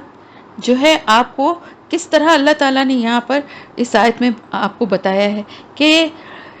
دنیا کے مال و دولت، سامان آرائش اور جو کچھ بھی نعمتیں ہیں، جو کچھ بھی اکٹھے کی ہیں، چاہے وہ گھر ہو، جائیداد ہو، جیولری ہو، پیسہ ہو، جو بھی جس پہ آپ اتراتے ہیں، جس پہ آپ فخر کرتے ہیں، ان سب سے کہیں بہتر یہ قرآن کی دولت ہے. لیکن افسوس کہ لوگوں کو اس کا احساس نہیں ہے کہ یہ کتنی بڑی دولت ہے. تو اب کیا ہے ہمارے لیے کہ صرف اس دولت کو، صرف قرآن کو ہاتھ میں لے کے یا اس کی تلاوت کر کے ہی بس صرف خوشیاں منانے کو نہیں کہا گیا ہے، بلکہ اس سے زیادہ فائدہ اٹھائیں، اس کی تعلیم کو، اس کی تفسیر کو سمجھیں، اس کے معنوں پہ غور کریں، اپنے دلوں کو اور نرم کریں تاکہ اندر تک اس کے اثرات جذب ہو جائیں اور آپ کے اندر ایک انقلاب آ جائے، آپ چینج ہو جائیں اور پھر یہ شفا جو ہے آپ کے لیے ہدایت اور رحمت بن جائے. آمین یا رب العالمین. قل کہہ دیجئے، ارائیتم کیا دیکھا تم نے یا کیا غور کیا تم نے، ما جو انزل اللہ نازل کیا اللہ نے، لکم تمہارے لیے، من رزق میں سے، فجعلتم تو بنا لیا تم نے، منہ اس میں سے، حرامن کچھ حرام، و حلالن اور کچھ حلال. قل کہہ دیجئے، اللہ کیا اللہ نے اذنا اجازت دی ہے، لکم تم کو، ام یا اللہ اللہ پر تفترون تم جھوٹ گڑھتے ہو. وما اور کیا ہے، ظن الذین گمان ان لوگوں کا جو یفترون گڑھتے ہیں، اللہ اللہ پر، الکذبہ جھوٹ، یوم القیامت قیامت کے دن. ان اللہ بے شک اللہ تعالیٰ لذو فضل البتہ فضل والا ہے، علی الناس لوگوں پر، ولکن اور لیکن اکثرہم اکثر ان میں سے، لا یشکرون نہیں شکر کرتے. یہ دو آیتیں میں نے اس سے کی کہ اس سے ایک دوسرے سے یہ کنیکٹڈ ہیں. کیا تم نے غور کیا ہے کبھی اس بات پر کہ جو کچھ اللہ نے نازل کیا ہے تمہارے لیے رزق میں سے، یعنی کس نے نازل کیا ہے، کس نے دیا ہے تمہیں یہ سب؟ اب یہ دیکھیں سورہ الانعام میں ہم نے اس کی بہت ڈیٹیل بھی پڑھی تھی نا کہ کس طرح سے جانوروں کو اور فصل کو کس طرح وہ حصے اس میں بنا دیتے تھے اور مخصوص کر دیتے تھے غیر اللہ کے لیے. یہ یہاں پر اسی کا ذکر ہے. اور یہاں پر دیکھیں عربی زبان جو ہے نا وہ رزق میں کا مفہوم اس میں بہت وسیع ہے. ہمارے یہاں رزق جو ہے وہ صرف کھانے پینے کو کہا جاتا ہے. یہ جب میں آپ کو سورہ بقرہ اسٹارٹ کروائی تھی میں نے آپ کو اس وقت یہ بات بتائی تھی، اور اگر آپ جو نئے ہیں وہ بھی اس بات کو نوٹ ڈاؤن کر لیں کہ عربی زبان میں رزق جو ہے وہ صرف کھانے پینے کی چیزوں کے لیے نہیں ہوتا، بلکہ اس میں تمام نعمتیں اللہ کی آ جاتی ہیں، یہاں تک کہ اولاد بھی جو ہے وہ رزق میں ہی آ جاتی ہے. یعنی جو کچھ بھی اللہ نے نعمتیں عطا کی ہیں وہ سب کا سب جو ہے وہ رزق ہے اللہ کا. ٹھیک ہے. تو اللہ تعالیٰ یہاں فرما رہے ہیں کہ جو کچھ بھی نازل کیا اللہ نے تمہارے لیے رزق میں سے، تو جو کچھ بھی نازل کیا یعنی جو کچھ بھی دیا ہے اللہ نے، چاہے وہ کھانے پینے کی چیزیں ہوں یا اور ہمارے گھر مال و اسباب ہوں، ہمارے رشتے ہوں، ہماری اولادیں ہوں، یہ سب اللہ کی طرف سے دیا گیا رزق ہے. تو اس میں سے کچھ کو بنا لیا حرام اور کچھ کو حلال. تو اب آپ یہ دیکھیے کہ ہم سورہ نام میں اس کا بہت ڈیٹیل کر چکے ہیں، اس لیے یہاں پر میں اتنی بڑی زیادہ تفسیر اس کی نہیں کروں گی. مختصراً یہ ہے کہ رزق سے مراد جو ہے یہاں جیسے کہ آپ کو بتایا صرف کھانا پینا نہیں ہے، بلکہ لیکن رزق جو کھانے پینے کے لیے ہے اس کا بھی میں آپ کو بتا دوں کہ دیکھیں پہلے بھی یہ کیا جاتا تھا کہ مخصوص کر دیے جاتے تھے حصے، جیسے فصل میں جو اپنے دیوی دیوتاؤں کا حصہ رکھا جاتا تھا اور ایک اللہ کا حصہ رکھا جاتا تھا. جیسے ہمارے یہاں ہے نا کہ اپنے مال میں سے ہم زکوٰۃ نکالتے ہیں، فصل میں سے ہم عشر نکالتے ہیں جو کہ اللہ کی راہ میں دیا جاتا ہے. تو اس طرح سے وہ اپنے دیوی دیوتاؤں کا حصہ نکالتے تھے، یا بعض اونٹوں کو اور جانوروں کو وہ اپنے دیوی دیوتاؤں کے ناموں پہ مخصوص کر کے ان کو آزاد چھوڑ دیتے تھے، جنہیں کوئی نقصان نہیں پہنچا سکتا تھا، جنہیں کوئی مطلب وہ جہاں جاتے تھے چرتے تھے کوئی. یہ ساری باتیں ہم پڑھ چکے ہیں نا. تو ایک تو یہ بھی ہو گیا رزق. لیکن اس کے علاوہ اور دیگر معاملات میں یعنی اللہ کے قوانین کو چھوڑ کے اور اس کی خلاف ورزی کرنا، یہ بھی اسی میں آ گیا کہ جس کو چاہیں جو سزا چاہیں جو بات چاہیں اپنی طرف سے کچھ حرام بنا لیے، کچھ حلال، کچھ ایسی طور طریقے بنا لیے کہ جس میں نظر نیاز ہے یا پیری فقیری ہے، یہ سب کچھ اس میں آ گیا کہ جس کو اپنی طرف سے حلال بنا لیا ہے اور جو حلال چیزیں ان کو حرام کر دیا ہے. بہت ساری باتیں ہیں جن کو خود سے خود ساختہ بنا لیا ہے کہ یہ نہیں کرنا چاہیے وہ نہیں کرنا چاہیے. بہت سے مذہبی باتوں کو جو دین سے جن کا کوئی تعلق نہیں ہے ان کو مذہب کا حصہ بنا دیا. تو اللہ تعالیٰ فرما رہے ہیں کہ ان سے یہ پوچھیں، ان سے یہ کہیے کہ کیا اللہ نے تمہیں اس کی اجازت دی ہے کہ تم جو دل چاہے وہ تم جو حلال اور حرام کے فیصلے تم خود کرو، یا تم اللہ پر جھوٹ کر رہے ہو؟ ان سے یہ پوچھیں کہاں سے سند ہے اس کی، کہاں کہا ہے اللہ نے کہ تم اپنی مرضی سے جو دل چاہے اللہ کے احکامات میں جو ہے وہ رد و بدل کر لو. یہ کہاں پر آیا ہے؟ کس نے تم سے کہا ہے؟ اللہ نے تمہیں اجازت دی ہے؟ اگر اللہ نے نہیں دی ہے تو کیا تم اللہ پہ جھوٹ کر رہے ہو؟ یعنی اللہ کے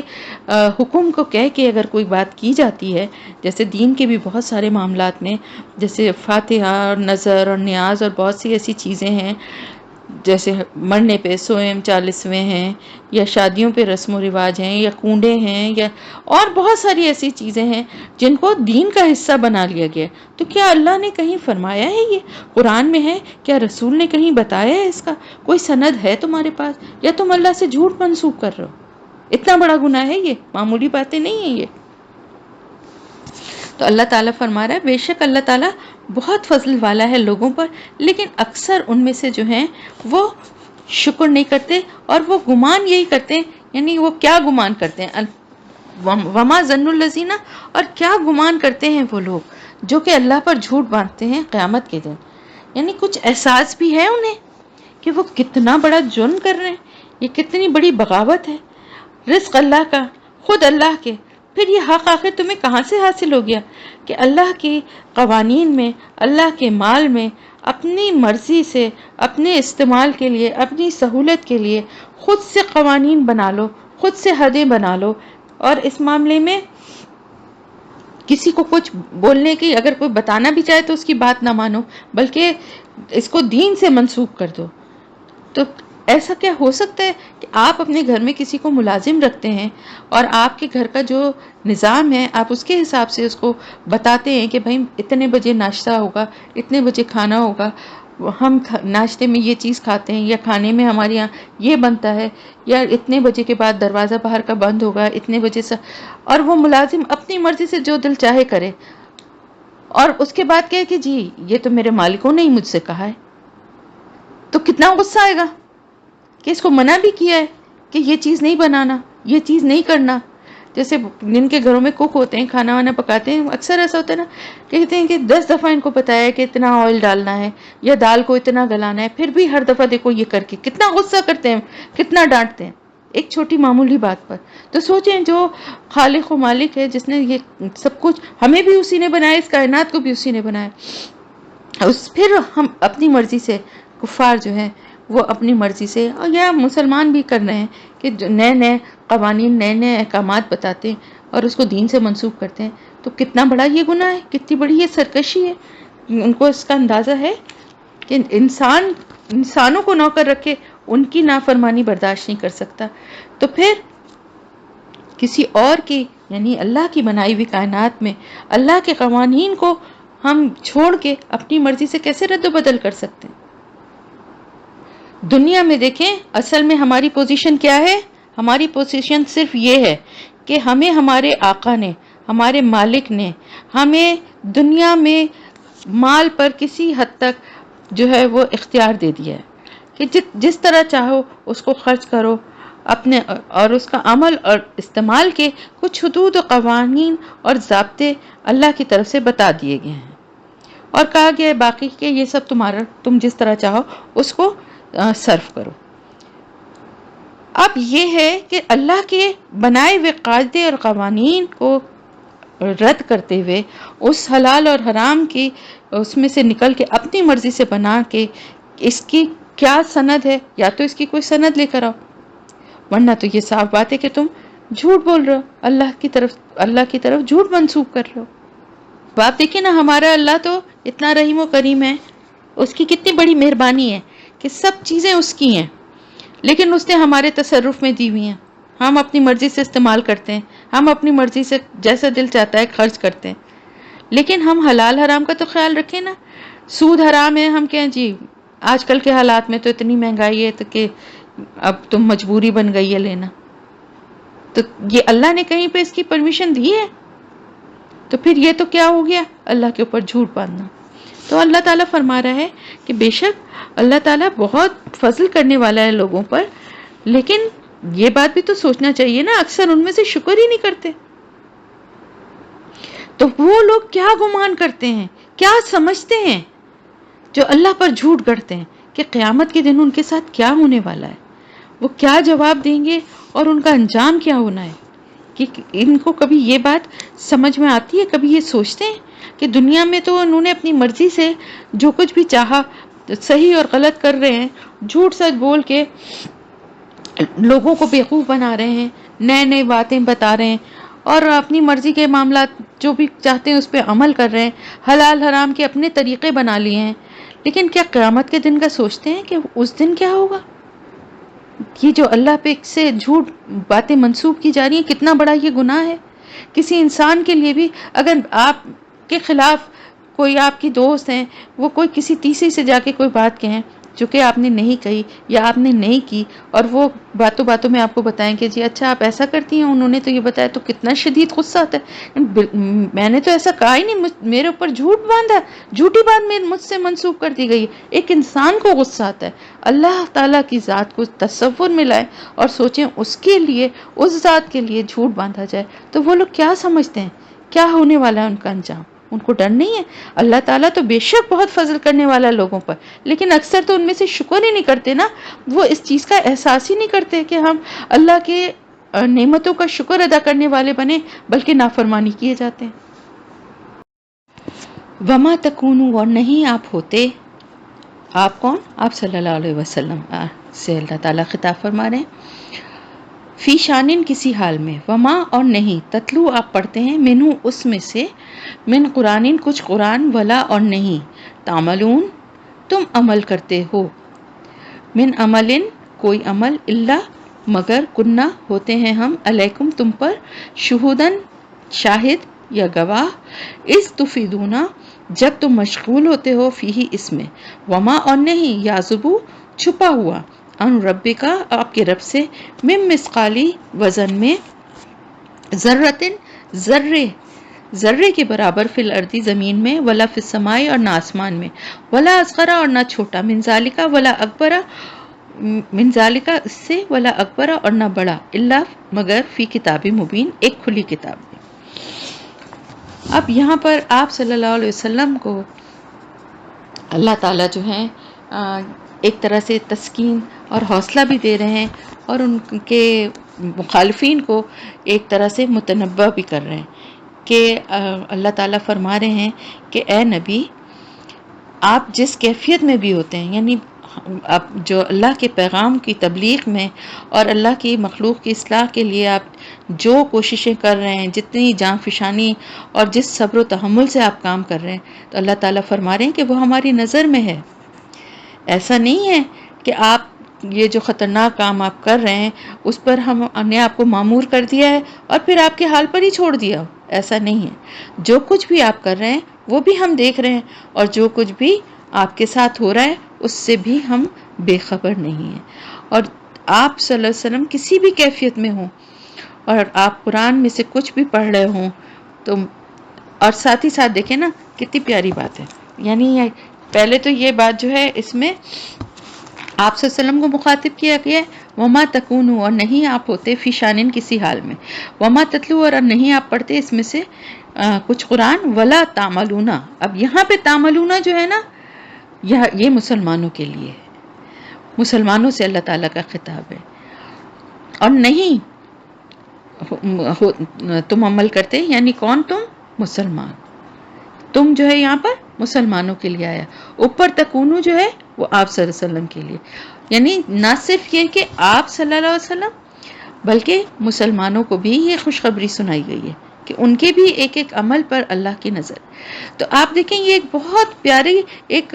خوشخبری بھی ہے اور ایک حوصلہ افزا بات بھی ہے کہ اللہ تعالیٰ فرما رہے ہیں کہ آپ صلی اللہ علیہ وسلم کے کو سب سے بڑی خوشخبری یہ کہ آپ جس کیفیت میں بھی ہوں، قرآن پڑھ رہے ہوں یا پڑھ کر سنا رہے ہوں، اللہ تعالیٰ فرما رہے ہیں ہم بذات خود آپ کو دیکھ رہے ہوتے ہیں اور آپ کی آواز سن رہے ہوتے ہیں. پھر اللہ تعالیٰ نے اس خوشخبری کو صرف آپ صلی اللہ علیہ وسلم تک محدود نہیں رکھا بلکہ تمام مسلمانوں کے لیے عام کر دیا کہ تم لوگ جو بھی بھلائی کرتے ہو، جو کماتے ہو بھلائیاں، جو قربانیاں دیتے ہو، جو اثار کرتے ہو، ہم خود اسے دیکھ رہے ہوتے ہیں. ہم تمہارے ایک ایک عمل کے گواہ اور قدردان ہیں. ہمارے یہاں اپنے بندوں کے بارے میں کوئی تغافل یا ناقدری نہیں ہے.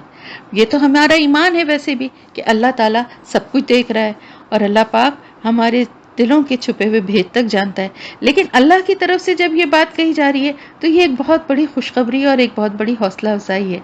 نبی کے لیے بھی اور ہم مسلمانوں کے لیے بھی. ان کے لیے بھی تھی، وہ مسلمان جو تھے، لیکن ہماری بھی ایک جو کچھ بھی میں اسی لیے تو آپ سے کہتی ہوں کہ اس وقت کو بہت قیمتی سمجھیے، اس کو حقیر نہ جانیے. وہ وقت جو ہم اس قرآن کو پڑھنے میں، اس کو سمجھنے میں، اس کو یاد کرنے میں، صحیح تلفظ سے پڑھنے میں ہم جو وقت لگا رہے ہیں، اللہ کے پاس اللہ دیکھ رہا ہے اس کو. اور اسی کے ساتھ ساتھ جو بھی نیکی کے عمل کرتے ہیں، کسی کے ساتھ اچھائی کرتے ہیں، کسی کا خیال کرتے ہیں، کوئی قربانی کسی کے لیے دیتے ہیں، کسی کا موقع پہ ضرورت کے وقت ساتھ دیتے ہیں، جو کچھ بھی نیکی اور بھلائی کرتے ہیں اللہ تعالیٰ اس کو دیکھ رہا ہے. یہ تو پتہ ہے نا کہ دیکھ رہا ہے، لیکن یہ اللہ کی طرف سے جب یہ بات کہی جائے، یعنی ایک تو ویسے ہی ہوتا ہے کہ ایک جو کچھ بھی دیکھیں، جیسے ایک ادارے میں کوئی کام ہو رہا ہے یا کسی اسکول میں ہے تو سب کو پتہ ہے کہ ٹیچرز کو بھی پتہ ہوتا ہے، سب کو پتہ ہوتا ہے کہ ہماری جو بھی پروگریس ہے یا جو کچھ بھی ہے وہ پرنسپل کے پاس جا رہی ہے اور ان کو پتہ ہے کہ ہم کس طرح کر رہے ہیں، محنت سے کام کر رہے ہیں، پڑھا رہے ہیں اور سارا. لیکن اگر پرنسپل خود بذات خود ٹیچر کو بلا کے کہے کہ آپ کے کام سے میں بڑا مطمئن ہوں اور میں دیکھ رہی ہوں آپ کتنی محنت سے کام کر رہی ہیں اور کتنا آپ توجہ دے رہی ہیں، کتنی آپ جاں فشانی دکھا رہی ہیں، تو اس وقت اس ٹیچر کی کیا کیفیت ہوتی ہے، اس کو کتنی خوشی ملتی ہے اور کتنا انکریجمنٹ ہوتا ہے اس کے لیے. بالکل وہی والی بات ہے. یہ دیکھ تو اللہ تعالیٰ رہے ہیں، یہ تو ہمیں معلوم ہی ہے، لیکن یہاں پر اللہ پاک جب اس بات کو خاص طور سے بیان فرما رہے ہیں تو یہ بہت بڑا اعزاز ہے اللہ کے رسول کے لیے بھی اور مومنین کے لیے بھی. اور اللہ تعالیٰ ساتھ ہی ساتھ یہ بھی فرما رہے ہیں کہ نہیں غائب ہوتی کوئی بھی چیز، کوئی ذرہ برابر چیز بھی، چھوٹی سے چھوٹی یا ذرے سے بڑی کیا چھوٹی چیز کیا ہوگی، اگر اس سے بھی کوئی چھوٹی ہے تو وہ چیز بھی، اور اگر اس سے کوئی بڑی چیز ہے، بڑی سے بڑی بھی چیز ہے، کوئی بھی چیز ایسی نہیں ہے آسمانوں اور زمین میں جو کہ اللہ تعالیٰ کے اس کی نظروں سے پوشیدہ ہو گئی ہو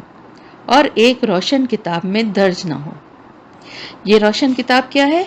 یہ روشن کتاب جو لوح محفوظ میں ہے، جس میں قرآن اور یہ ساری جو آسمانی کتابیں ہیں وہ اس لوح محفوظ میں ہیں۔ تو اس روشن کتاب میں اللہ تعالیٰ کا علم ہے، اس علم کی بنا پر اللہ تعالیٰ کو سب پتہ ہے، اللہ سب جانتا ہے نا۔ اللہ کے علم میں سب کچھ ہے، کس کی زندگی، موت، نوکری، صحت، بیماری، خوشی، غمی، اللہ کے علم میں سب کچھ ہے نا۔ جو ہو چکا آج تک اور جو آئندہ قیامت تک جو کچھ ہوگا وہ سب اب اللہ کے پاس، اللہ کے علم میں موجود ہے۔ تو اللہ تعالیٰ فرما رہا ہے کہ اللہ تو ایسی ذات ہے کہ جس کی نظر سے ایک ذرے برابر یا اس سے بھی چھوٹی چیز بھی پوشیدہ نہیں ہے، چھپی بھی نہیں ہے۔ تو پھر اس کے لیے یہ کہنا ہم اپنے بندوں کے لیے کتنا بڑا اعزاز ہے کہ وہ ان کے تمام ان کی نیکیوں پہ اور ان کے اعمال پر اور ان کی محنتوں پہ، ان کی کوششوں پہ اللہ تعالیٰ کی نظر ہے، وہ دیکھ رہا ہے۔ اللہ یاد رکھو، اننا بے شک اولیاء اللہ، اللہ کے اولیاء، اللہ کے دوست، اللہ کے ولی، لا خوف، نہ کوئی خوف ہوگا، علیہم ان پر، ولا اور نہ ہم وہ یحزنون، وہ غمگین ہوں گے۔ اب یہاں پر مومنین کو اور مزید تسلی دینے کے لیے اور مزید جو ہے اللہ تعالیٰ فرما رہے ہیں، اور ساتھ ہی ساتھ ان لوگوں کو بھی کہ جو نبی کے مخالفین ہیں ان کو بھی آگاہ کر رہے ہیں کہ ایک حق کی دعوت دینے والا اور جو بے لوث ہو کر اللہ کی راہ میں اور تمہاری بھلائی کے لیے کوششیں کر رہا ہے، اس کے راستے میں تم دشواریاں کھڑے کر رہے ہو، اس کو ہر طرح سے تم پریشان کر رہے ہو، تو یہ نہ سمجھ لینا کہ کوئی تمہاری حرکتوں کو دیکھنے والا نہیں ہے اور کوئی تمہاری جو تمہارے کرتوت ہیں ان پہ کوئی تمہاری پاسپورٹس نہیں ہوگی۔ خبردار رہو، جو کچھ بھی تم کر رہے ہو وہ اللہ کے پاس لکھا جا رہا ہے، اللہ کے پاس سب موجود ہے۔ ایسا نہیں ہے کہ تم یہاں پر یہ سب کچھ کر کے تم سمجھ رہے ہو کہ ان لوگوں کو پریشان کر دو گے۔ اللہ کے جو ولی ہیں، یہ اللہ کے ولی کون ہیں؟ یہ اللہ کے دوست کون ہیں؟ یہ ہمارے یہاں جو ولیوں کا ایک تصور بنا لیا گیا ہے کہ جو سب سے زیادہ گندا شخص ہوتا ہے، جو سب سے زیادہ پھٹے چتھڑے کپڑے پہنے ہوئے ہوتا ہے، غلیظ ہوتا ہے، جس کے جسم سے بدبو آ رہی ہوتی ہے، اس کو کہہ دیا جاتا ہے جی یہ تو ولی اللہ ہے، ان کو نہ چھیڑنا، یہ بددعا دے دیں گے، یہ تو اللہ کے ولی ہیں۔ آپ ایسا شخص جسے آپ اپنا دوست بنانا پسند نہ کریں، جسے آپ اپنے پاس بٹھانا پسند نہ کریں، اس کے لیے کہہ دیتے ہیں جی یہ اللہ کے ولی ہیں۔ کتنا بڑا ظلم اور زیادتی ہے۔ اللہ کے ولی کون ہوتے ہیں؟ اللہ کے ولی وہ لوگ ہوتے ہیں، اس کے لیے کوئی مخصوص حلیہ یا کوئی مخصوص لباس نہیں ہے کہ انسان جو ہے وہ اپنے بال بکھیر لے یا کپڑے گندے کر لے، پھاڑ لے، جنگلوں ویرانوں میں نکلنا، یہ سب چیزیں کوئی ضروری نہیں ہے۔ اللہ کے ولی ہونے کے لیے سب سے بنیادی چیز ہے کہ ایمان جو ہے وہ ان کے دلوں میں جڑ پکڑ چکا ہو، یقین پیدا کر چکا ہو، اور اللہ کا ان کے پر ایسا اللہ کا فضل و کرم ہو کہ وہ لوگوں کے ساتھ بھلائی کرنے والے ہیں، اور اللہ کے معاملات میں بھی وہ جو محسنین ہوتے ہیں نا، متقین ہوتے ہیں، وہ ہیں اللہ کے ولی۔ اور دیکھیں اس میں بھی انہیں یہ خوشخبری سنا دی گئی ہے کہ جو اللہ کے دوست بن جاتے ہیں، اللہ کے دوست جیسے خلیل اللہ کون تھے؟ حضرت ابراہیم علیہ السلام۔ تو اللہ کے دوست تو ایسے بڑے بڑے پیغمبر اور بڑے نیک لوگوں کو یہ درجہ ملتا ہے، ایسے گندے مندے لوگ جو نماز بھی نہیں پڑھ رہے ہوں ان کو کس طرح سے اللہ کا ولی بنا دیا جاتا ہے؟ تو اللہ کا ولی بننا مشکل تو ہے، تھوڑا سا ناممکن نہیں ہے۔ تو اللہ کے ولی بننے کے لیے کیا کرنا ہے؟ اللہ کے بتائے ہوئے راستے پہ چلنا ہے، گناہوں سے بچنے کی کوشش کرنا ہے، لوگوں کے ساتھ بھلائی کا معاملہ کرنا ہے، امر بالمعروف و نہی عن المنکر، عبادتوں کو جس طرح سے حق ہے ان کا اس طرح کرنا ہے۔ یہ ساری باتیں اللہ سے قریب کرنے والی ہیں، اللہ کا ولی بنانے والی ہیں، اور ان کے لیے جو لوگ یہ کریں گے ان کے لیے اللہ تعالیٰ کیا فرماتا ہے کہ وہ لوگ غم اور خوف سے بالکل بے نیاز ہو جائیں گے۔ ظاہر ہے جب اللہ کا کوئی دوست بن جائے گا، اپنے دوست کی آپ کیسی پروٹیکشن کرتے ہیں؟ بعض دفعہ ایسا ہوتا ہے نا، گھر میں بچوں کے دوست ہوتے ہیں، ہم ماں باپ ان کو برا کہہ رہے ہوتے ہیں نا کہ اس کے ساتھ نہ جایا کرو زیادہ، تم نے ہر وقت اس کے ساتھ پھرتے ہو، وہ تو ایسا ہے، تو بچے فوراً کیسے ڈیفینڈ کرتے ہیں، اس کا سائڈ لیتے ہیں، نہیں نہیں کوئی نہیں، وہ تو ایسا نہیں ہے، وہ تو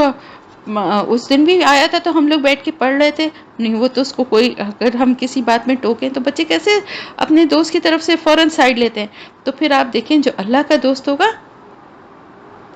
وہ اندر سے، اس کے اندر بھی اللہ کی محبت ایسی ہوگی کہ اللہ کے لیے کوئی غلط بات ہوتے وہ دیکھ نہیں سکے گا، اللہ سے کوئی غلط بات منسوخ کرے یہ اس کی غیرت برداشت نہیں کرے گی، اللہ کے دین کو کوئی پامال کرے تو وہ تڑپ اٹھے گا، اللہ کے شاعر کی کوئی بے حرمتی کرے تو وہ برداشت نہیں کر سکے گا، اور اللہ کے دین کو غالب کرنے کے لیے اپنا تن من دھن سب قربان کر دے گا۔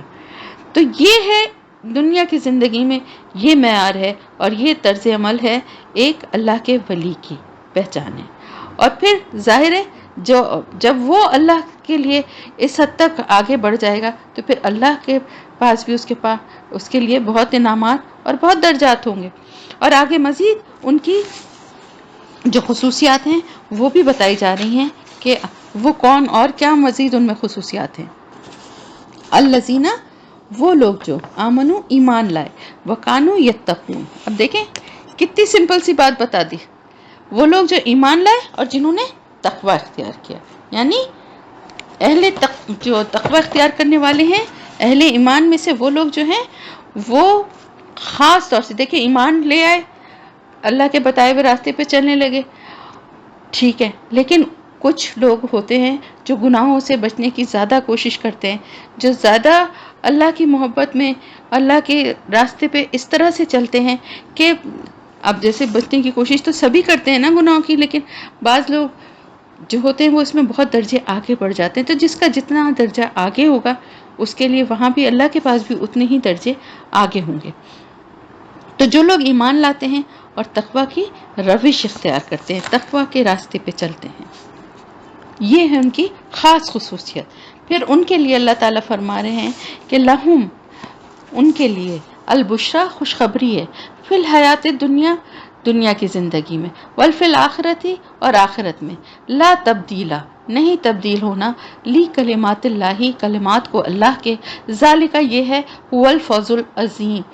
وہ کامیابی بہت بڑی، انہی کے لیے خوشخبری ہے، یعنی وہ لوگ جو کہ اللہ کے راستے پہ چلنے والے ہیں، گناہوں سے بچنے والے ہیں، متقی ہیں، ان کے لیے خوشخبری ہے دنیا کی زندگی میں بھی اور آخرت کی زندگی میں بھی۔ اب آپ یہ دیکھیں، اس کا مطلب یہ نہیں ہے کہ ان کو دنیا میں کوئی تکلیف ہی نہیں آئے گی، کوئی غم ہی نہیں آئے گا، کوئی پریشانی نہیں آئے گی۔ ایسا ہوتا تو اللہ کے رسول صلی اللہ علیہ وسلم نے اپنی زندگی میں اتنی تکلیفیں، اتنی مشکلات، اتنی پریشانیاں، اللہ ان سے زیادہ کون اللہ کے قریب ہوگا اور کون اللہ کو محبوب ہوگا؟ لیکن دیکھیں آزمائشیں، تکلیفیں کتنی آئیں، سب سے پہلے پیدائشی طور پر یتیم، والد نہیں، پھر چھوٹی سی عمر میں والدہ کا انتقال، پھر سب اتنی محبت کرنے والے دادا، چھوٹی سی عمر میں ان کا انتقال ہو گیا، ابھی آپ سے بہت چھوٹے تھے جب دادا کا انتقال ہو گیا، پھر اس کے بعد محبت کرنے والی، ساتھ دینے والی بیوی، جس وقت کہ آپ کو بہت سپورٹ اور ساتھ کی ضرورت تھی، ان کا انتقال ہو گیا، چچا کا انتقال ہو گیا۔ تو اللہ کو کیا آپ سے محبوب نہیں تھے؟ اللہ تعالیٰ کو تو بہت محبوب تھے، پھر کیوں آئی یہ؟ اس لیے کہ یہ آزمائشیں جو ہوتی ہیں یہ بھی اللہ کی طرف سے اس بندے کے درجات بلند کرنے کے لیے آتی ہیں، اور اللہ کے پاس سے ہر تکلیف، ہر آزمائش میں اگر انسان کو اللہ پہ توکل اور اس پہ معاملات کو چھوڑتا ہے تو اس کے لیے کوئی نہ کوئی اللہ پاک بہتری کا راستہ اس سے نکال دیتا ہے، اور آخرت کا تو ہے ہی ہے۔ پھر آپ دیکھیے کتنی، یہاں تک کہ اپنا گھر، اپنا علاقہ مکہ جس سے آپ کو اتنی محبت تھی، ظاہر ہے آپ کا آبائی وطن تھا، اس کو چھوڑنا پڑا، آپ کی بیٹیاں سوائے حضرت فاطمہ رضی اللہ تعالیٰ عنہ کہ آپ کی تینوں بیٹیاں آپ کی زندگی میں ان کا انتقال ہو گیا، آپ کے بیٹے کوئی بھی حیات نہیں رہے، چھوٹی چھوٹی عمروں میں ختم ہو گئے، تو پھر یہ بات نہ سمجھیے، کبھی بھی یہ نہیں سوچیے کہ ہم دین کے راستے پہ چلنے والے یا اللہ سے بہت نزدیک ہیں. تو بعض دفعہ لوگ اس بات کا تانا بھی دیتے ہیں نا کہ بہت اللہ اللہ کرتی رہتی ہو، تو تمہارے اوپر کیوں یہ مشکل آ گئی بھائی؟ اگر ایسا ہی ہے تو تو بھائی ہم کوئی اللہ اللہ اگر کر رہے ہیں، ہم اگر اللہ سے قریب ہونا چاہ رہے ہیں، تو اس کا یہ مطلب تھوڑی ہے کہ اللہ نے ہمیں دنیا کا جو بنایا ہوا اس کا نظام ہے اس سے ہی ہمیں کوئی الگ کر دے گا، یا ہمارے لیے کوئی نیا نظام بن جائے گا، جب اللہ کے رسولوں کے لیے بھی وہی نظام تھا، اسی طرح زندگی ملی انہیں، اسی طرح انہوں نے بھی دنیا کی جو تکلیفیں آزمائشیں جھیلیں. اللہ کے رسول تھے حضرت نوح علیہ السلام، اللہ کو اپنے بندوں سے تو ہے ہی پیار، رسولوں سے کتنا پیار ہوگا، کتنے 1000 سال تک تبلیغ کرتے رہے. تو کیا اللہ تعالیٰ فرشتے وہاں سے بھیج کے ان کو زبردستی ان کے قوم کے لوگوں کو نہیں مجبور کر سکتے تھے کہ وہ ایمان لیں؟ لیکن یہ اللہ کا بنایا ہوا ایک نظام حیات ہے، اس میں خوشیاں، تکلیفیں، آزمائشیں، بیماریاں، صحت، سب کچھ شامل ہے، یہ ایک کمپلیٹ پیکیج ہے. تو یہ مطلب نہیں ہے اس کا کہ نہ ان کے لیے دنیا میں خوشخبری ہے اور آخرت میں. تو یہ خوشخبری کیا ہے؟ خوشخبری یہ ہے کہ ان کو دل کا اطمینان نصیب ہوتا ہے. وہ لوگ جو اللہ سے قریب ہوتے ہیں، اللہ کے ولی ہوتے ہیں، نیک اور متقی ہوتے ہیں، وہ دنیا میں بھی ان کے دل مطمئن ہوتے ہیں. غربت میں بھی ہوں گے، پریشانی میں بھی ہوں گے، تو ان کی زبان سے کبھی کوئی ناشکری کا جملہ نہیں نکلے گا، اس لیے کہ ان کے دلوں میں ایمان بھرا ہوا ہوتا ہے، ان کے دل میں اللہ کی محبت بھری ہوئی ہوتی ہے. تو کوئی بھی غم آ جائے یا کوئی بھی تکلیف آ جائے، اس میں بھی ان کے لیے خوشخبریاں ہی خوشخبریاں ہیں. تو آپ دیکھیں نا، جیسے ہم سورہ توبہ میں ہم نے پڑھا تھا نا کہ انہوں نے کیا کہا تھا مومنین نے، کہ ہمارے پاس تو 2 اچھائیاں ہیں، اس کے سوا کسی تیسری چیز کا تصور ہی نہیں ہے. وہ 2 اچھائیاں کیا تھی جنگ پہ جاتے ہوئے؟ یا تو شہید ہوں گے، تو بھائی شہید کی تو کوئی موت ہی نہیں ہے، وہ تو اللہ کے پاس اس کے کتنا بڑا درجہ ہے. اور اگر زندہ رہے تو واپس آئیں گے، جنگ جیت کر آئیں گے تو مال غنیمت ہے. دونوں طرف ہمارے لیے تو اچھا ہی ہے، اچھا ہی ہے. یہی ایٹیٹیوڈ ہونا چاہیے ایک مومن کا. باقی یہ کہ جو دنیا میں تکلیفیں آتی ہیں ان سے کبھی گھبرانا نہیں چاہیے، وہ ہمارے رب کی طرف سے ہی تو آتی ہیں، اور ان سے زیادہ ہم سے کون محبت کرنے والا ہے. اور اس میں مدد کے لیے بھی یہ بھی نہیں کہ بڑا خوش ہو اور انتظار کرے اور ان کو مانگے، یہ بھی نہیں ہے. لیکن اگر آ جائے تو بس یہ سمجھیں کہ یہ بھی ہمارے دوست کی، ہمارے رب کی طرف سے ہے، اور اگر اس نے دی ہے تو وہ تو ہم سے اتنی محبت کرتا ہے، بلا وجہ تو نہیں ہوگی، اس میں کوئی نہ کوئی حکمت ہوگی، اس کی کوئی نہ کوئی بھلائی ہوگی ہماری، اور اس سے دور کرنے کے لیے اس سے دعا کرتے رہیں. تو پھر وہ تکلیف تو جائے گی ہی جائے گی انشاءاللہ اپنے وقت پر، اور ساتھ ہی ساتھ خیر اور بھلائی بھی ملے گی. اور اللہ کی ان باتوں میں کوئی تبدیلی نہیں ہو سکتی، اور یہی تو سب سے بڑی کامیابی ہے. یعنی یہی تو ایک مومن کی سب سے بڑی کامیابی ہے کہ وہ اس بات کو سمجھ لے کہ اللہ کی بات بدل نہیں سکتی، اللہ کے کلمات میں کوئی تبدیلی نہیں ہو سکتی. جو کچھ اللہ کا فیصلہ ہے وہ برحق ہے، وہ سب کے لیے ہے، لکھ دیا گیا ہے. جب نبیوں کے لیے نہیں بدلا تو کسی اور کو یہ کیسے دعویٰ کر سکتا ہے کہ ہم بڑے نیک ہیں تو ہمارے اوپر کوئی پریشانی، کوئی تکلیف، کوئی بیماری نہیں آنی چاہیے؟ ہم تو نہیں یہ دعویٰ کر سکتے نا. ہم اللہ کے بندے ہیں اور اس کے محتاج ہیں، اور ہم اس سے خیر مانگ سکتے ہیں، اس سے صحت مانگ سکتے ہیں، اس سے مال مانگ سکتے ہیں، سب کچھ مانگ سکتے ہیں. لیکن اگر کوئی پریشانی یا تکلیف آئے تو واویلا نہیں کر سکتے، رونا پیٹنا نہیں کر سکتے، شکوے شکایت نہیں کر سکتے. معاملات کو اسی پہ چھوڑ دیں، کیونکہ دینے والا تکلیف بھی وہی ہے اور دور کرنے والا بھی وہی ہے. تو پھر اس طرح سے خوشخبری ہے ان کے لیے دنیا کی زندگی میں بھی اور آخرت میں بھی، کہ ان کے دل مطمئن ہوں گے، اور آخرت کا اجر و ثواب ان کے سامنے جو اصل جو مقصد ہوتا ہے نا، وہ آخرت کی زندگی ہے. تو وہ دل ان کے مطمئن رہتے ہیں، اور اللہ کے یہ کلمات جو ہیں، اللہ کے یہ جو باتیں ہیں، تو جو فیصلے ہیں، ان میں کوئی تبدیلی نہیں ہو سکتی، نہ ہوئی ہے کبھی. اور جو اس بات کو سمجھ جاتا ہے، یہی اس کے لیے سب سے بڑی کامیابی ہے. ولا اور نہ یحزن کا غمگین کرے آپ کو، قولہم بات ان کی، ان العزت للہ بے شک عزت اللہ ہی کے لیے ہے، جمیعاً ساری کی ساری، هو السمیع العلیم اور وہ سننے والا ہے، جاننے والا ہے. اللہ تعالیٰ فرما رہا ہے کہ اے نبی، آپ کو ان مشرکوں کی باتیں غمگین نہ کریں، ان کی باتوں سے آپ کو کوئی رنج و غم نہ ہو، کیونکہ اللہ تعالیٰ سے ہی آپ مدد مانگتے ہیں اور اللہ تعالیٰ ہی پر بھروسہ رکھیں، ساری عزتیں اسی کے ہاتھ میں ہیں۔ تو ان کی باتیں آپ کو غمگین نہ کریں، کیونکہ عزت دینے والی ذات بھی اللہ ہی کی ہے۔ آپ دیکھیں نا، ساری دنیا کسی کو عزت دینا چاہے لیکن نہیں دے سکتی اگر اللہ اس کو ذلیل کرنا چاہے، اور اسی طرح اللہ جس کو عزت دینا چاہے اس کو کوئی ذلیل نہیں کر سکتا، کیونکہ اس سارے معاملات اللہ کے ہی ہاتھ میں ہیں۔ تو اللہ تعالیٰ فرما رہا ہے کہ تمام کی تمام عزتیں جو ہیں وہ اللہ ہی کے اختیار میں ہیں، اور وہ سب کچھ جاننے والا ہے، سب کچھ سننے والا ہے، اس کو سب پتہ ہے، اپنے بندوں کی حالتوں سے وہ پوری طرح باخبر ہے، آسمان اور زمین کا مالک ہے، اور ہر اس چیز کا بھی مالک ہے جس کی یہ پوجا کرتے ہیں، جس کی عبادت کرتے ہیں۔ تو اللہ تعالیٰ جس کی مدد کرنے والا ہے اس کو کوئی غم اور فکر اور کوئی رنج و غم نہیں ہونا چاہیے، کیونکہ کوئی کسی کو اللہ کی، جب تک اللہ نہ چاہے کوئی کسی کو ذلیل نہیں کر سکتا۔ تو آپ صلی اللہ علیہ وسلم کو اللہ تعالیٰ اس بات سے حوصلہ دے رہے ہیں کہ آپ اپنا دل چھوٹا نہ کریں ان کی باتوں سے، جس طرح یہ آپ کو باتیں سناتے ہیں اور آپ پہ اعتراض کرتے ہیں، طنز کرتے ہیں، ان کی باتوں سے کچھ ہونے والا نہیں ہے۔ تو عزت اللہ تعالیٰ دینے والا ہے۔ الا ان للہ، یاد رکھو بے شک اللہ تعالیٰ کے لیے ہے، من فی السماواتی و من فی الارض، جو کچھ بھی آسمانوں میں ہے اور جو زمین میں ہے، وما یتبع الذین، اور جو پیروی کرتے ہیں وما یتبع، اور جو پیروی کرتے ہیں الذین، وہ لوگ جو یدعون پکارتے ہیں، من دون اللہ شرکاء، اللہ کے شریکوں کے سوائے، اللہ کے وہ لوگ جو پکارتے ہیں سوائے اللہ کے شریکوں کو، یعنی جو اللہ کے سوا دوسروں کو اللہ کے ساتھ شریک کر کے ان کو پکارتے ہیں، ان یتبعون، نہیں وہ پیروی کرتے، الا مگر الظن، گمان کی، وان، اور نہیں ہم وہ، الا مگر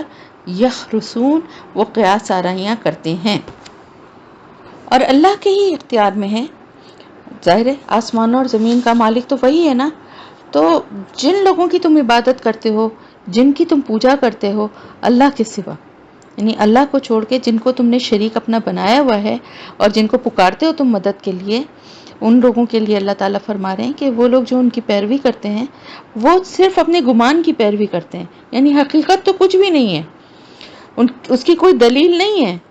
نظر آ رہا ہوتا ہے کہ یہ بت جو ہیں یہ ہل بھی نہیں سکتے، یہ بول بھی نہیں سکتے، کچھ نہیں کر سکتے، یا چاند ستارے ہیں یہ کوئی ان کو فائدہ نقصان نہیں پہنچا رہے، اس کی کوئی دلیل نہیں ہے ان کے پاس، یخرسون صرف گڑھا ہوا ہے انہوں نے، قیاس آرائیاں ہیں ان کی۔ تو اس طرح سے جو یہ ساری باتیں یہ کر رہے ہیں، اللہ کو، ایک اللہ کی عبادت کرنے کے بجائے اس کے ساتھ دوسروں کو شریک کر رہے ہیں، یہ کسی کو نفع نقصان نہیں پہنچا سکتے، خود اپنے لیے نہیں کر سکتے اور نہ اپنے ماننے والوں کو۔ تو ان کی عبادت کرنے والے جو ہیں وہ بھی بغیر کسی دلیل کے صرف جھوٹ پر اور گمان پر جو ہے یہ سارے کام کر رہے ہیں، اور اللہ تعالیٰ پوری طرح باخبر ہے ان کی حرکتوں سے، وہ اپنے گمان کی پیروی کر رہے ہیں اور جو قیاس آرائیاں کر رہے ہیں۔ یہ بات یاد رکھیں کہ زمین اور آسمان کا مالک اللہ تعالیٰ ہی ہے، اور وہ سب کی حالتوں سے پوری طرح باخبر ہے۔ والذی، وہی ہے جس نے جعل لکم، بنایا تمہارے لیے، اللیل لتسکنوا، رات کو تاکہ تم سکون حاصل کرو، فیہ، اس میں، والنہار، اور دن کو، مبصرن، روشن دکھانے والا، ان بے شک فی ذالک، اس میں، لآیات، البتہ نشانیاں ہیں، لقومی یسمعون، وہ ان لوگوں کے لیے جو سنتے ہیں۔ یعنی اللہ تعالیٰ نے دن اور رات، اللہ تعالیٰ اسی کا مالک ہے نا، آسمانوں اور زمین کا مالک بھی اللہ ہے، اور دن اور رات کا بھی اللہ تعالیٰ ہی مالک ہے، اور اس کی حکمت ہے کہ اس نے رات کو بنایا تاکہ تم سکون حاصل کر سکو، اور دن کو روشن بنایا تاکہ تم اس میں اپنے کام کر سکو، اپنی روزی، اپنا معاش کرو، تلاش کرو اور اپنے سارے کام کرو۔ اب یہی سورج جو دن میں چمکتا ہے، جس کی روشنی میں سارے کام ہو رہے ہوتے ہیں، رات کو بھی چمکتا رہے اور لوگ اسی طرح ایکٹیو رہیں، تو زندگی کا نظام کیسے چلے گا؟ کیونکہ اللہ پاک نے انسانی جسم کو جس طرح بنایا ہے اس کو آرام کی بھی ضرورت ہے، تو رات کو تاریکی ہوتی ہے، سکون ہوتا ہے جس میں انسان آرام کرتا ہے، سوتا ہے۔ تو یہ دیکھیں نا، اس آیت سے ہمیں یہ بھی پتہ چلتا ہے کہ جو راتوں کو بچے ہمارے آج کل جاگنے کا ٹرینڈ ہے کہ رات رات بھر جاگ رہے ہیں اور دن میں دیر دیر سے سو کر اٹھ رہے ہیں، تو یہ بالکل اس آیت کے اپوزٹ ہے۔ تو اسی لیے صحتیں خراب، اسی لیے بیماریاں زیادہ بڑھی ہوئی ہیں۔ ہر چیز جو ہے اللہ کے، جو فطرت کے جو قوانین اللہ نے بنائے ہیں ان کے خلاف چلیں گے تو نقصان ہی نقصان ہے۔ تو آپ یہ دیکھیے کہ اللہ تعالیٰ فرما رہے ہیں کہ رات بنائی تاکہ تم اس میں سکون حاصل کرو، اور دن کو روشن بنایا، دکھانے والا، یعنی جس میں تم اپنے سارے کام، اپنے سارے معاملات کرو۔ یہ اس میں البتہ نشانیاں ہیں ان لوگوں کے لیے جو سنتے ہیں، یعنی جو ان آیات کو سنتے ہیں اور اس سے پھر سبق سیکھتے ہیں، سمجھتے ہیں، اور وہی اس چیز کے اوپر ان کے لیے اس سے فائدہ بھی وہی اٹھاتے ہیں، اور ان کے لیے ان نشانیوں میں عبرت بھی بہت ہے۔ وہی عبرت ان کے لیے ہوگی نا جو اس چیز کو سمجھیں گے، جو ایسے ہی دیکھتے ہیں کہ بس دن آیا اور رات آئی اور اسی طرح چل رہا ہے، ایک نظام بنا ہوا ہے، لیکن اس کے اوپر کوئی غور و فکر نہیں کرتے، کچھ سنتے نہیں ہیں، کچھ سمجھتے نہیں ہیں، تو وہ کیا، ان کے اوپر کیا اثر ہوگا؟ اللہ کی قدرت کو وہ کیا سمجھیں گے اور کیا اللہ سے قریب ہوں گے؟ جو ان پہ غور کرتے ہیں اور وہ جب یہ دیکھتے ہیں کہ کیا، سبحان اللہ کہتے ہیں کہ اللہ پاک نے کیسا نظام بنایا ہے کہ رات کو آرام کر رہے ہیں اور دن روشن، سورج کی روشنی بھی ہمارے لیے ضروری ہے اور رات کا آرام بھی ہمارے لیے ضروری ہے انسانی زندگی کے لیے۔ تو یہ سب بنانے والا کون ہے؟ اللہ تعالیٰ۔ قالو، انہوں نے کہا، اتخذ اللہ، بنا لیا اللہ نے، ولدن، ایک بیٹا، سبحانہ، پاک ہے وہ، هو الغنی، وہ بے نیاز ہے، لہو، اسی کے لیے ہے، ما، جو، فی السماواتی، آسمانوں میں، وما فی الارض، اور جو زمین میں ہے، ان، نہیں، عندکم، تمہارے پاس، من سلطان، کوئی دلیل، بہذا، اس کی، اتقولون، کیا تم کہتے ہو، علی اللہ، اللہ پر،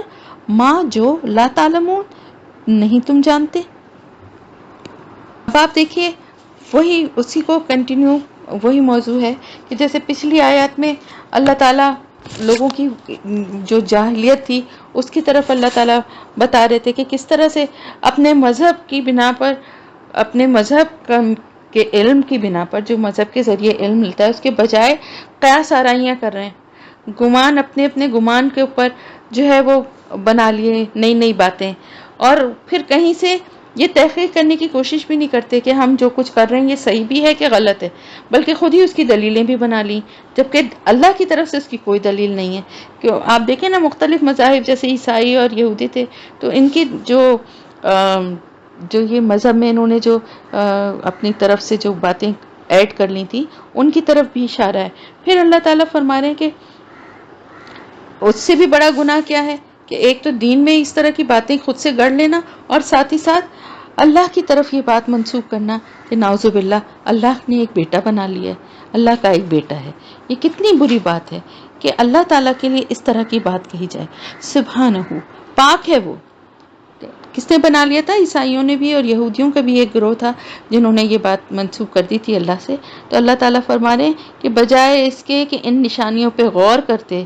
اور یہ دیکھتے کہ زمین اور آسمان کو، رات اور دن کو بنانے والی ذات کون ہے، اس ذات کے اوپر غور کرتے اور اللہ سے اور قریب ہوتے، اس الٹا کیا کیا کہ اللہ کے لیے ایک اور غلط، بہت ہی غلط، گناہ کی انتہا، یعنی ایسی بات اللہ سے منسوخ کر دی، جبکہ اللہ تعالیٰ تو سبحانہ، پاک ہے وہ، اس کی ذات تو پاک ہے ان سب چیزوں سے، اور وہ بے نیاز ہے، اس کو ضرورت ہی نہیں ہے۔ تو دیکھیں، پاک ہونے کا مطلب یہ ہے کہ وہ دنیا میں ہم انسانوں کے لیے اس نے جو قوانین بنائے ہیں کہ مرد اور عورت اور پھر ان کی اولاد اور رشتے اور ناطے، اللہ کی ذات ان سب چیزوں سے پاک ہے، بالکل، وہ انسانوں کے تصور میں آنے والی ذات ہے ہی نہیں، وہ ایسی بزرگ و برتر ذات ہے جو ان سب کمزوریوں اور خامیوں سے پاک ہے، اور ساتھ ہی ساتھ وہ بے نیاز ہے، غنی ہے، اس کو ضرورت ہی نہیں ہے۔ انسانوں کو کیوں ضرورت ہوتی ہے؟ میرے بعد میرا بیٹا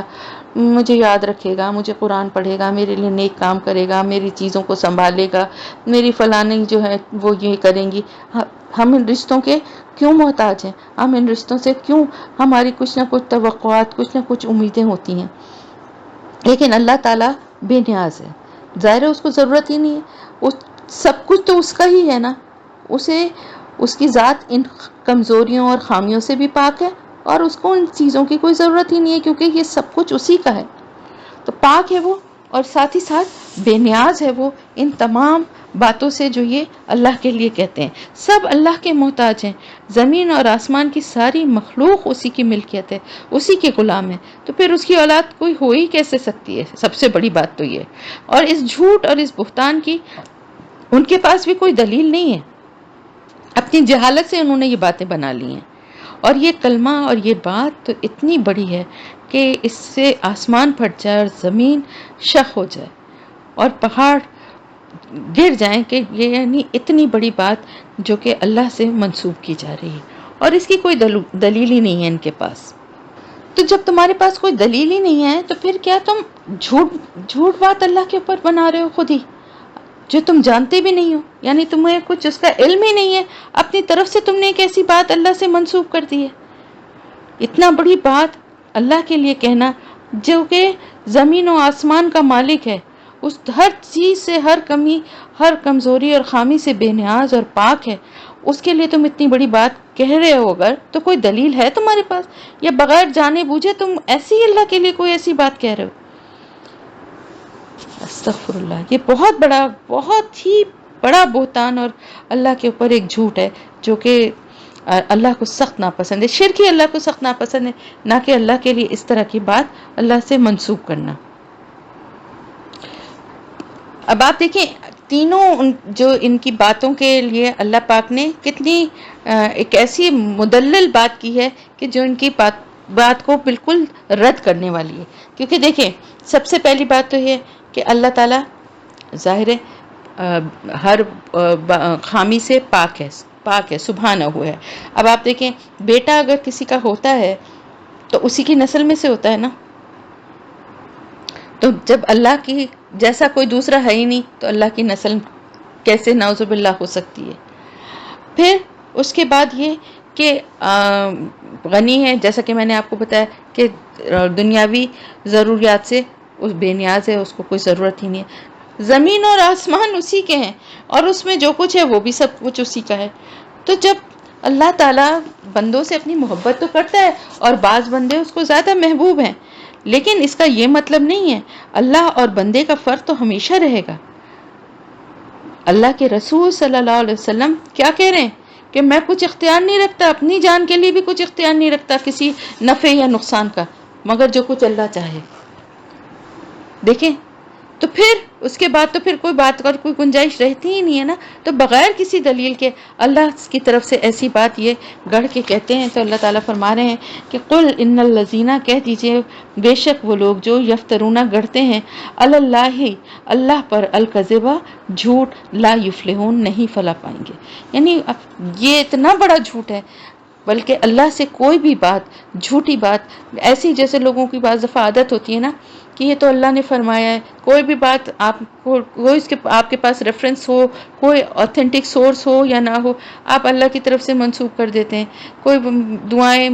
وظیفے، یہ بتایا ہے آپ صلی اللہ علیہ وسلم کے لیے بھی ہے، صرف اللہ کے لیے نہیں ہے، بغیر جانے بوجھے کوئی بات ان سے منسوب کر دینا بہت بہت بڑا گناہ ہے، اور اللہ کی ذات سے تو بہت ہی، آپ سوچیں کہ اللہ ہے وہ ہمارا مالک اور قادر، اس سے کوئی غلط بات، تو اللہ تعالیٰ فرمانے کہ یہ لوگ جو اللہ پر جھوٹ گڑھ رہے ہیں یہ فلاح نہیں پائیں گے۔ فلاح کیا ہے؟ کامیاب نہیں ہوں گے، اور کامیابی کیا ہے آخرت کی؟ جو جنت میں پہنچ گیا نا وہ کامیاب ہے،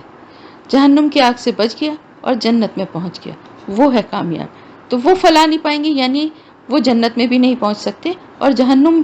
کی آگ سے بھی نہیں بچ سکتے، وہی ان کا ٹھکانہ ہوگا، کیونکہ اتنا بڑا بہتان، اتنی بڑی بات اللہ سے یہ منسوب کر رہے ہیں بغیر جانے بوجھے، بغیر کسی دلیل کے۔ متاعن فی الدنیا، دنیا کا فائدہ اٹھانا ہے، متاعن فائدہ اٹھانا ہے، فی دنیا دنیا میں، ثم پھر الینا ہماری طرف، مرجعوہم ان کا لوٹنا ہے، ثم پھر نذیقہم ہم چکھائیں گے انہیں، العذاب عذاب، الشدید شدید، بما بوجہ اس کے جو کانو تھے وہ، یکفرون کفر کرتے۔ یعنی اللہ تعالیٰ فرما رہے ہیں کہ پلٹنا تو اللہ ہی کے پاس ہے نا. کر لیں یہ دنیا میں جو کچھ یہ کر رہے ہیں، جھوٹ بول رہے ہیں، یہ اتنے بڑے بہتان جو اللہ پہ لگا رہے ہیں بغیر کسی دلیل کے، اور یہ سمجھتے ہیں کہ بغیر جانے بوجھے ہم جو کچھ بھی کہیں گے تو اس کا کوئی ان کو وہ نہیں ملے گا. کہہ دیجئے کہ یہ لوگ جو اللہ پہ جھوٹا بہتان، جھوٹے الزامات لگا رہے ہیں، یہ کبھی بھی فلاح نہیں پائیں گے. اور دنیا میں ٹھیک ہے، ان کو کچھ ہو سکتا ہے کہ دنیا میں وہ کچھ کا سامان کچھ حاصل ہو جائے، کیونکہ دیکھیں میں نے آپ کو بتایا نا کہ دنیا کا نظام جو ہے نا وہ ایک اللہ تعالیٰ کی ایک الگ پلاننگ ہے جس کے تحت ہو رہا ہے، جس میں کافروں کو بھی، مشرکوں کو بھی، سب کو اللہ تعالیٰ کی تقسیم کے حساب سے دنیاوی مال و اسباب کسی کو ملا ہے، کسی کو نہیں ملا ہے. مومنین کو بھی کوئی ضروری نہیں ہے کہ جو بہت نیک اور ایمان والے ہیں وہ بہت مالدار اور اچھے حالات میں ہوں. بعض دفعہ بہت غربت کے حالات میں بھی ہوتے ہیں، اور بعض دفعہ جو کافرین اور مشرکین ہیں ہو سکتا ہے بظاہر دنیا میں آپ کو لگے کہ بڑے اچھے کامیاب ہیں اور بڑے اچھے حالات میں، لیکن اللہ تعالیٰ فرما رہا ہے، کیا فرما رہا ہے ان کے لیے کہ لا یفلحون، وہ فلاح نہیں پائیں گے. تو دنیا میں جو ہے ہو سکتا ہے انڈیویجولی یا ان کو کوئی نعمتیں اللہ کی جو ہیں اللہ کی تقسیم کے حساب سے مل جائیں، اور جو دنیا میں مل جائیں گی تو وہ بھی ان کی سزاؤں میں زیادتی کا سبب بنیں گی. اور آخر میں لیکن یہ ہے کہ جب مریں گے تو پھر ان سب کا ٹھکانہ جو ہوگا، ان کا لوٹنا اللہ ہی کی طرف ہے، اور ان سب کا اصلی ٹھکانہ اللہ ہی کے پاس ہے. اور یہ کیونکہ یہ بات کہتے تھے کہ نعوذ باللہ اللہ کا بیٹا ہے، تو اللہ تعالیٰ فرما رہے ہیں کہ شدید عذاب کا مزہ ہم ان کو چکھائیں گے. بہت ہی سخت اور بہت ہی بدترین جو عذاب ہوگا نا، شدید ترین، جب یہ لوٹیں گے اللہ کی طرف تو اللہ تعالیٰ فرما رہے کہ ہم انہیں چکھائیں گے ایک سخت عذاب کا مزہ. وجہ کیا ہے کہ یہ انہوں نے جو اتنی بری بات کہی ہے، جو اللہ کا انکار کیا ہے، یعنی اللہ کی ربوبیت کا انکار کیا ہے، اللہ کی ذات سے یہ ایک گندی بات منسوب کر کے، تو اس کا ان کو عذاب بھی بہت سخت ملے گا. تو اللہ تعالیٰ کے پاس استغفر اللہ، نعوذ باللہ، اللہ سب مومنین کو اللہ پاک عذاب سے اور جہنم کی سختیوں اور عذاب سے اپنی پناہ میں رکھے، اور جنت الفردوس میں اللہ پاک ہم سب کا ٹھکانہ کرے، تمام مسلمانوں کا. آمین یا رب العالمین. تو کافروں کے لیے اللہ تعالیٰ کبھی بھی یہ نہ سوچیں کہ دنیا میں اگر نظر آتا ہے کہ ان کے پاس بڑا مال و اسباب ہے، یا دنیا میں بڑے خوش اور کامیاب نظر آتے ہیں، ہمیشہ یہ بات یاد رکھیں کہ دنیا کا حساب الگ ہے اللہ کا، اور آخرت کا الگ ہے. تو پھر اللہ تعالیٰ کے پاس ہی لوٹ کے سب کو جانا ہے، اور وہاں پر جو اس طرح کے کفر اور اس طرح کی باتیں کریں گے اور اس طرح کے گناہوں میں ملوث ہوں گے، اسی طرح کا ان کو سخت اور شدید عذاب ملے گا. یعنی جو انہوں نے جیسا کفر کیا، جیسا انہوں نے گناہ کیا ہوگا، اسی طرح کا ان کو سخت عذاب ملے گا. تو الحمدللہ یہاں پر آیت نمبر 70 تک آپ کی تفسیر بھی مکمل ہو گئی اور ثلاثہ بھی.